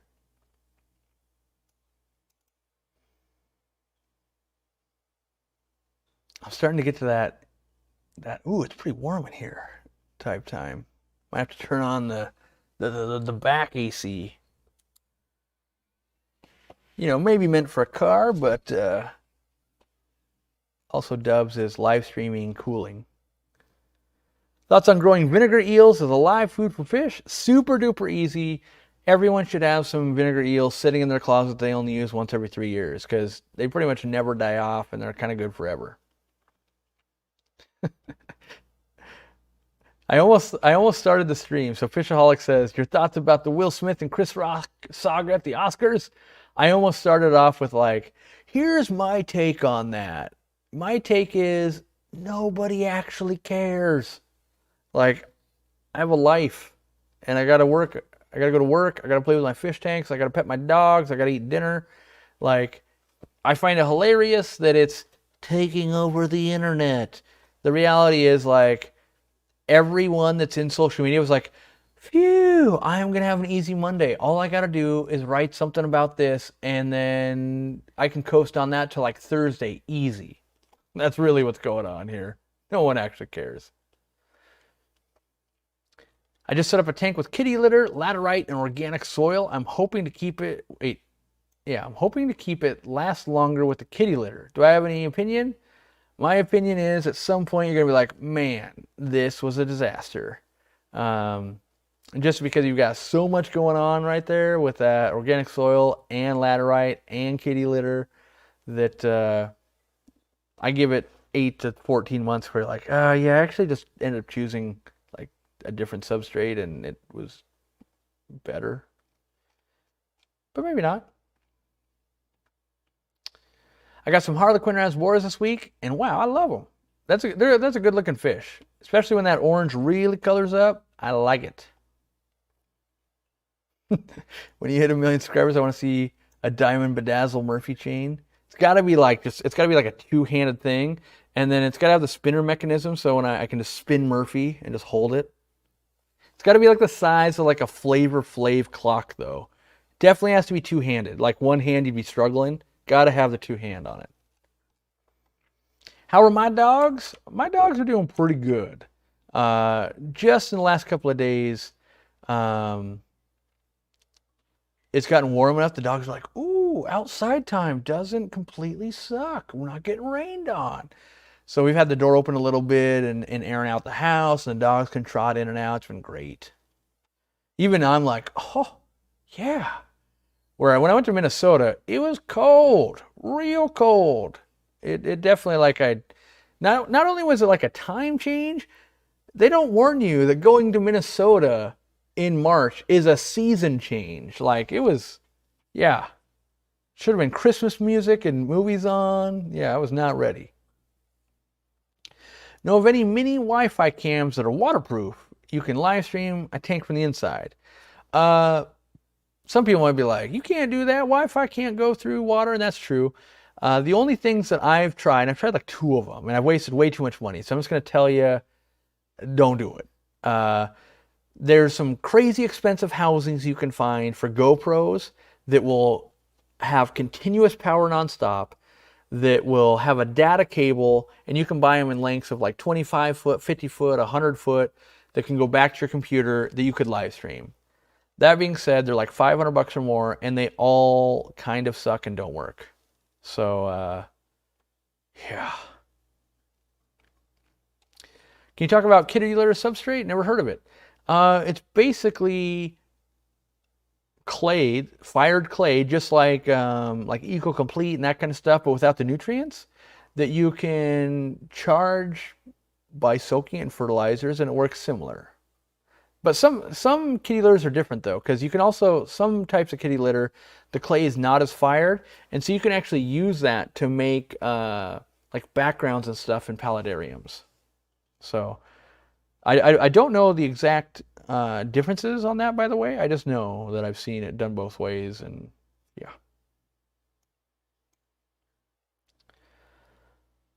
Let's see. Corey, I can make you that necklace, but as a master goldsmith, I need to not recommend you have me make that monstrosity. I completely agree. I do not. Yeah, I don't want. I'm the least. I'm wearing sweatpants and like a $9 shirt. I'm anti-bling. In fact, I need like a big old gold chain that says anti-bling or something. Except I wouldn't wear it, because anything that like encumbers me, I don't want it. I didn't wear a wedding ring. Wear none of this. Every once in a while I'll put on the Rolex or something, but for the most part, you know, because wearing like a watch and you're typing all day, it's like scratching against my keyboard tray and just it's throwing my mojo off. When I play WoW, my Alliance or Horde? Horde currently. Anyone need Cat 6 cable? I've got like 200 feet at home from work. Saved it from the dumpster. I've got a whole like 1,000-foot roll with probably 900 feet left. Or, no, not 900, like 700 feet left of Cat 7. And it's insulated to go underground because I had to run it for this place. I should have a rap battle with Chris from Fish for Thought. I feel like in my mind, I'm like, I should get good at rap because no one would see it coming. And then I also know like I'm the least artistic person I know, and so I would be terrible at it. But I would love to like kill it in a rap battle. Just because people would be like, what? Better to feed frozen or freeze-dried bloodworms to discus? I think frozen are better. I do admit there's like some merit to the cubes, but usually that would be like the blackworm cubes. Cat 7, my workplace is in the dark ages. Yeah. Well, for me, I had to put a cable in anyway to get internet between the house and the studio. And being that I rely on fast internet so much, it was like, oh, for $50 more, I can basically put Cat 7 in and future-proof myself. Meanwhile, there's some networking nerd going, you totally upgraded for the Cat 7. Look at this fool. He just put 6 FX6s on a cichlid tank. What a fool. He'll never be able to max out Cat 6. How close am I getting that Rolex? I already got it a couple years, well, probably like 3 or 4 years ago now. I wear it every time there's the leap year in February. So twice now? Have any celebs visited your store? I don't think I've seen any celebrities. I know Robert has helped a few different like Seahawks and some other sports players, but to the best of my knowledge, I don't know of any. Which I hope that's not like randomly hating on someone like, I am a celebrity and I was there and he doesn't know. I have no idea. What's the best tank size for an Oscar? I think about, no matter what I say is wrong, but like a 75-ish gallon. X amount of Oscar, how dare you? How dare you right now? 99% of people will never max out Cat 5. Yes. So I lead myself with my own fear. I kind of want to run. Well, at first I was like, oh, I want to run a cable all the way down by my fire pit and the pond so I can do some live streaming. And then I was like, oh, over 300 feet, you get too much signal degradation. So now I need to do it, I need to do fiber optic. And so, but yeah. I mean, I am a guy that will push stuff to like the limits, but even here, I'm only doing 500 up and 500 down. I'm not even going for like a gig up and gig down yet because it's a waste of money. It cost me $500 for 500 up, 500 down. Keeping fish simple, been watching since 34K. How'd you get a check mark? Are you over 100K now? I gotta see.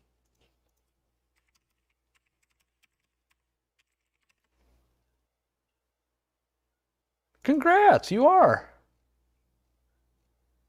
That's awesome, because I feel like when I started watching you, because they're right here, I started stalking you when you were killing it with these Neon Tetra videos.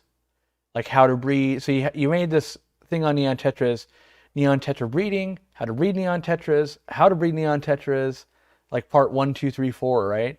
And I was being blown away because your subs at the time were pretty low, and I was like, wow, it's really hitting a lot of people in YouTube. And then, I saw that you had the fish room in Australia, and I hadn't been watching that close. Snuck up on me, 117K. Congrats. That's a huge milestone, my friend.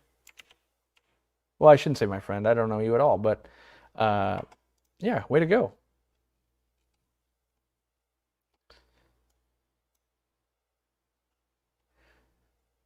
Will it be possible in the future to ship to the Philippines? I honestly don't know. I like to think so, but I honestly don't know.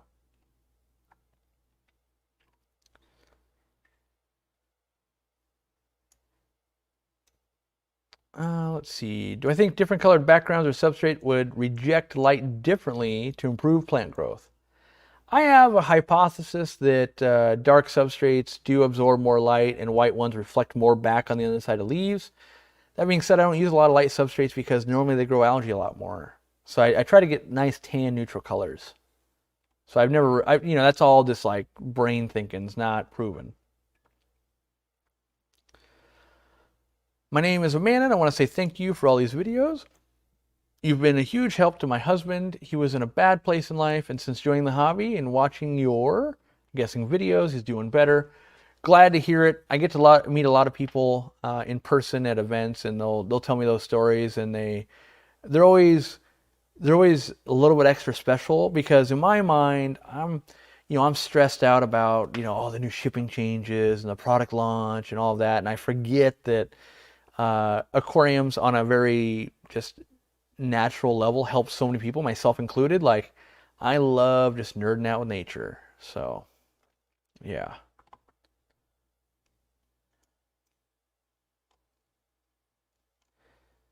Oh, good. Some tech person's coming to my aid. With the amount you're putting through that cable, it's probably justified. We use it with security cameras and PTZ cameras. Yeah, I've got security cameras and all that kind of stuff, and we're gonna keep building out infrastructure and that kind of stuff. And but I do think for the most part, I'll probably never actually reach the limits where I'm like, oh, he's pushing the bounds of that Cat 7. Mostly I was really looking for good shielding with all the wires and everything. And I don't know what they call it, but it's gel filled, so it's a pain in the butt when I gotta make my own connectors and everything, and it's just like, oh god, get off me. And then each thing is wrapped, and it's quite the thing, right? And so it's especially bad when your person that was doing work for me like hooked it with the backhoe and ripped it in half. So that sucked. I had this like perfect connection. I was like, yeah, I want no breaks between, the fiber I've got right here in my house. And that was great for about 4 months until the backhoe ripped it in half and I had to put in a connector. I was like, damn it. I wanted a no break run. I wanted the perfect internet. I could run a whole new cable, but it's not that important to me, but it makes me sad. What's the best size in sand or gravel that will hold down plants well and be small enough that goldfish won't swallow? So the sand I use and as I like the most, I use 0.8 millimeter lapis luster. Can a female swordtail which has never seen a male spawn? I don't believe that's true. They can hold sperm in their body for like 2 years, but I think if they've never been in contact with a male ever, I don't think it's possible. What's a good heater for the Zis hatchery? My house is very cold, and I hatch them in the kitchen. Like I find like the little cheaper like Tetra Beta heater type things work pretty good. The other thing you can do, kind of like the old school betta fish hack, is put it like on top of your fridge. Heat rises from the fridge and everything, so you get a little bit extra heat out of that. But the reality is, get yourself an incandescent bulb. So, the old school bulbs are kind of hard to find now. Get yourself like a 25 watt of those. That thing will make heat. It's like a 25 watt heater. And you get your light source that you need anyway. Have you ever stopped to thought how many fish you've saved and made? Wait, so they can live long lives to teach new tankers and what to do? Not really. I mostly focus on the negative and everything in my life. It's a bad habit I have. So I think about like, how many fish have I killed with importing fish and selling fish and doing all that over the last 9 years? A lot.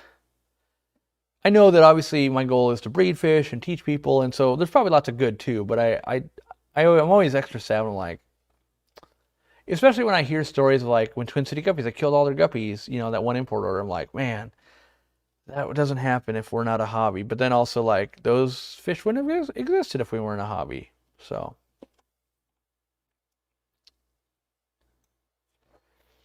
Let's see here. Super curious to see if the last 9 years running the co-op has gone quickly. I didn't realize, by the way, I made you, wait. Oh no, you're certified, so it doesn't show up as green. I was like, why is his name not green? Anyway, back on track. Yeah, the last 9 years have gone by amazingly quick. In my mind, I'm still like, a year ago I worked in the store. And every year that goes by, it's still like last year I was working in the store. And it's crazy when I'm looking at like, oh, wow, like Robert's having a 5-year work anniversary. Like, wait, what? Like that, what? Because it just doesn't translate in my brain. Because there hasn't been a lot of like milestones that I can remember. And I know that sounds weird, but like, it's one long kind of grind. And so like when the tank exploded in the store, like that was in year 2, but still I was like, yeah, a couple years ago when that happened, thought my life was going to come to an end. Like, wait, that was 7 years ago. What? So there's a lot of that kind of stuff. Or like, remember we went to like Japan for our wedding anniversary and we saw all those cool fish stores and all that? Like, wait, that was like the first or second year we opened? What? So there's a lot of that, and I'm always like, how was that so long ago? My wife included, like, what? She showed me a picture today when we were like, my swag was like, hey, check it out, we're giving away pens in the store. A lot of that kind of stuff. And so, yes, it's gone by way too fast, and it speeds up more and more every year, because like right now, we're just trying to finalize taxes for our personal taxes and the store taxes, or the business tax and all that.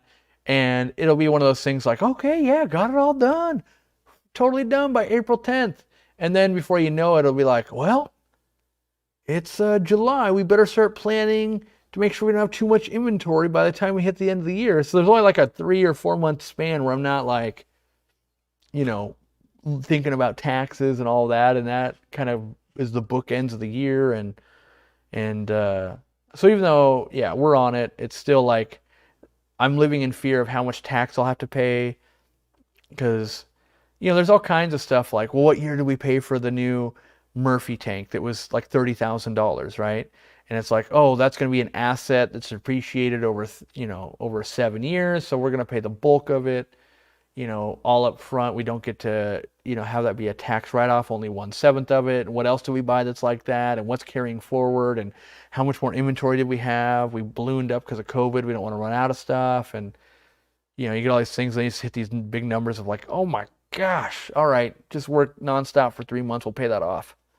And then in theory, at some point, right? At some point, me and my business partner are always like, at some point, there should just be like a lot of profit in here, right? Like right now, it's always like, well, we can take profit, or we can launch a new light, right? And so we keep doing that. It's an accountant's job. Yeah, we have a full-time accountant, and we have tax accountants. And funny enough, today we're talking about hiring a Canadian tax accountant, right? So it's one of those like, oh, taxes, they're easy. Oh yeah, you think it's easy? Have you run an e-commerce business where you have to file local taxes per state every month for 29 states? Like, we're always, like another thing was like, another email I got today, just today, right?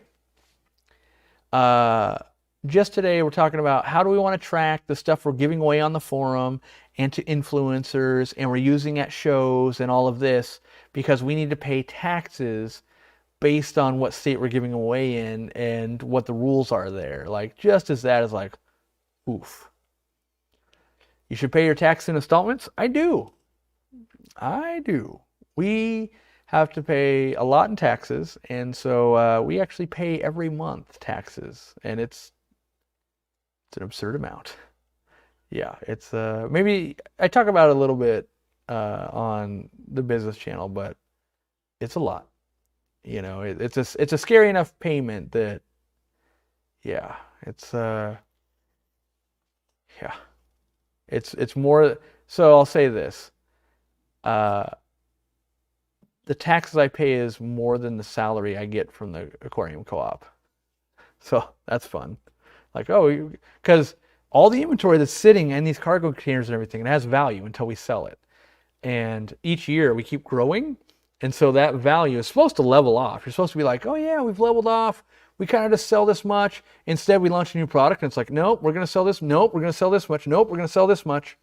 And so it continually, like, we're behind the 8 ball of like, oh God, how bad's it going to be this time? And we do all our calculations and all that kind of stuff. But at the end of the day, there's still, there's still a little bit of, oh, wasn't expecting that part. I'm semi-blind and can't read the ICX bottle. How much do I dose a 75-gallon? Do I dose the same amount for how many days? Thanks in advance. I believe it's going to be, let me do my math here. Off the top of my head, 5 milliliters per 20 gallons. I want to look it up because now I don't want to lead you astray. Wait, do I have it here? Heck yeah. Boom. Got it. I can read this live. Let's see if my 5 milliliters per 10 gallons. So if you had the Aquarium Co-op shot glass, you're treating us 75. So that's going to be, I was going to say 35 milliliters. It was 45, right? Let me do the math. No. You need 7. Yeah, 35, 40. Well, why is my brain? So it's 7 times 5, right? That's easy. 35. And then you've got the extra 5 gallons. So it's going to be like 38-ish, 37-ish milliliters. And then if you have an active case of ICX, you're going to change 25% of the water, roughly. And then you're going to dose that same amount again. If it's a preventative thing, I just let that marinate for like a week. So let's see. Keeping fish simple. When I come to Australia, are you gonna hang out? Are we gonna find some cool stuff to do? Is there cool fish stores? Can I visit your place? Can I film it? We're trying to go in 2023. Extreme wants to go. Some wholesalers wants to go. Some fans wants to go. We also just want to see cool stuff. What's the business channel? The business channel is just called Corey McElroy, and I talk about business there.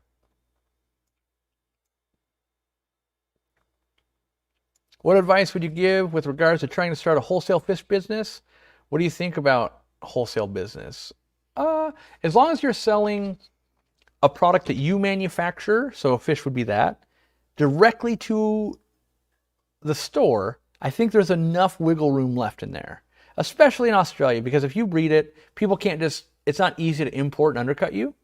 So I do think there is probably a valid business there, and very much so. Like if you really set up a good wholesale facility, I'd be tempted to be like, you should sell Aquarium Co-op crap, and because it is hard to get products and I guess distributors or wholesalers. It's kind of weird in New Zealand and Australia. It's just weird, like 4 companies import like everything. You're like, yeah, I'm the #1 like kitchenware importer, and I dabble in aquarium crap a little bit and other pet stuff.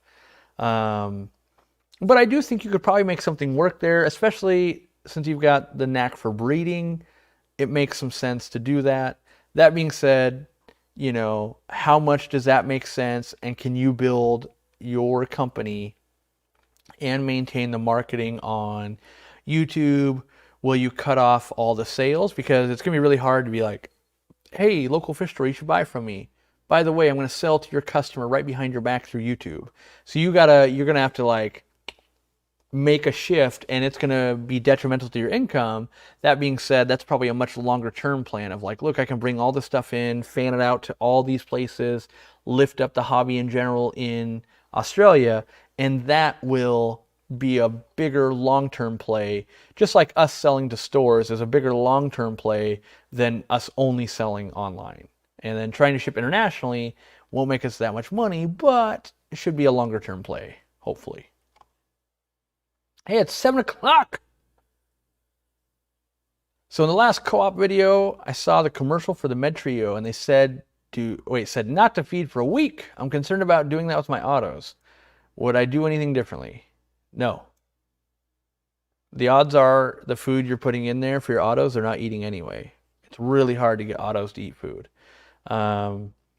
But in general, if they've got a bunch of internal parasites and you're like, hey, eat this turkey sandwich and just really get clogged up and die from the parasites that you're trying to pass, that's more detrimental than not feeding. Most fish can go months without eating. That being said, if you have a fish that's like, this thing's on its deathbed because it hasn't eaten in months, you probably got to get some food into it. That being said, try not to put yourself in that situation. That's a bad situation to be in, of like, how did it get to this point? Sometimes wholesalers don't care. That's the unfortunate part. Every wholesaler claims they feed their fish, but the reality is like, well, they're coming in pretty skinny. Well, we feed them, but are you? Are you though? Uh-oh. That luggage tag, I honestly, it was from you guys, and the guy saw it and yelled across Aquariumcoop across the plane like a madman. I do want to do more of those luggage tags because they're fun. The stewardess on the way back from Minnesota, she was taking so I was in first class. She's taking my order, what I want for lunch, which I had Impossible Burger, first time. Pretty darn yummy, by the way. And she looks down at my hoodie, because I'm wearing the Aquariumcoop hoodie. She's like, oh, Aquariumcoop. I bought my betta from there. And it was kind of awesome because I was like, you're just a local person. You're just a local customer. And I was like, oh yeah, I own the Aquariumcoop. Because I've had at times where oh my God, you're Corey from Aquariumcoop. I watch all your videos, blah, blah, blah. Right? And it's always, I find it odd because it's so much the other way of oh, I watch all your videos, when you're like, awesome. You have no idea who I am. You just went to the store. You enjoyed it. That's what I want to hear. And if it wasn't, if she wasn't busy doing her job and everything, I'd be like, what do you like about the store? Who's your favorite employee? Learn about it, because, I focus so much on the online and online to in person, but there's still a decent demographic locally that starts with yeah, Google says you're the closest store. I don't know who the hell you are. Awesome. What's the recommendation for supplementing auto food? Grow more algae. And then, you can try some rapashi on wood, that sometimes. You can try some zucchini and cucumber and things like that, but you're going to have to figure out what yours will take to. And it's not always the easiest. Have I ever kept red panda melon barbs? Only at the store. We sold them. I haven't kept them myself. I think Dean bred them, if I remember right. It was either Dean or someone else was bringing them, and I was like, they don't really sell that well. Quit breeding them. Let's see here. Aquariumcoop does not, let me see. Aquariumcoop does not for aquarium play sand. Okay, so not for aquarium play sand. Substrate, work with root tabs, aqua soil, lava rock underneath, and make it safe for fish. Your plants have always been great.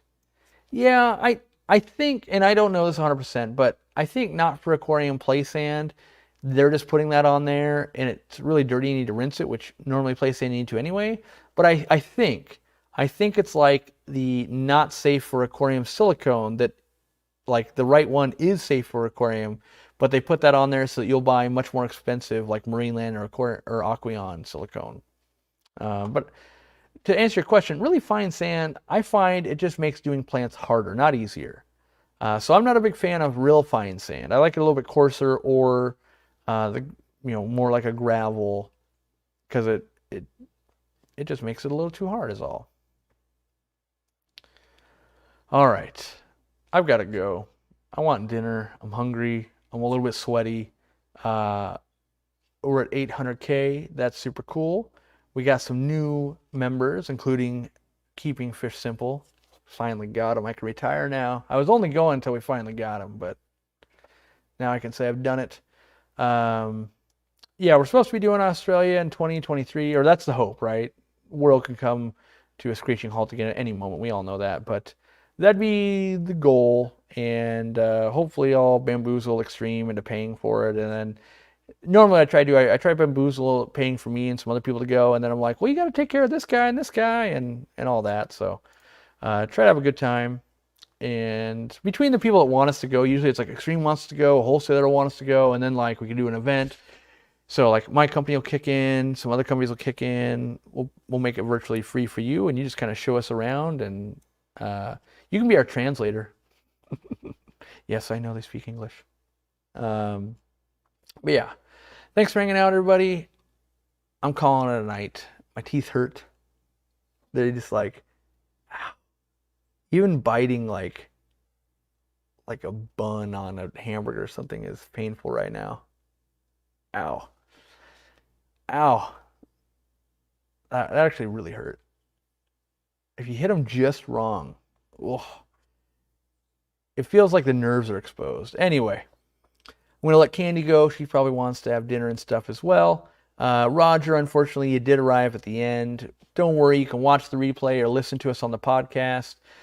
We are on TikTok and Instagram and Facebook. By the way, we've got Facebook only videos now. We've got content that's only going on all these different platforms. So if you want to get the most out of Aquarium Co-op, you'll have to sleep outside the store and just watch it there. But if you want to actually see everything, you got to sign up for a lot of those platforms. Like nothing game breaking, but you're like, oh, I didn't see this. You want to see the latest? Like we've got different team members working on different stuff. So different stuff comes out on different things, and all of that. We're trying to, I think we're up to, since last week, we gained 3,500 TikTok people. Yay, right? And we're up to like 408,000 people on Facebook, and I don't know, Instagram's probably doing an Instagram thing. I can't keep track of it all. I just keep going, good job, team. Let's keep pushing out more stuff. Let's keep educating. Let's keep on keeping on, and let's keep launching products, and let's get shipping going to Canada, and let's fix shipping in America, and we'll do another live stream sometime. So thanks for hanging out. Have a good night. I'm going to find the button, and then I'm going to go eat because I'm hungry. Shocking, right? Corey's hungry. Where's it at? Can't find the button. It's because I was on the wrong screen. Thanks to all the new members. Thank you very much. And all the subscribers, by the way. I always do that, and I don't mean to do that. I'm thankful for everybody. Unless you don't subscribe. That takes so little effort. Click that button. That does. You should do that.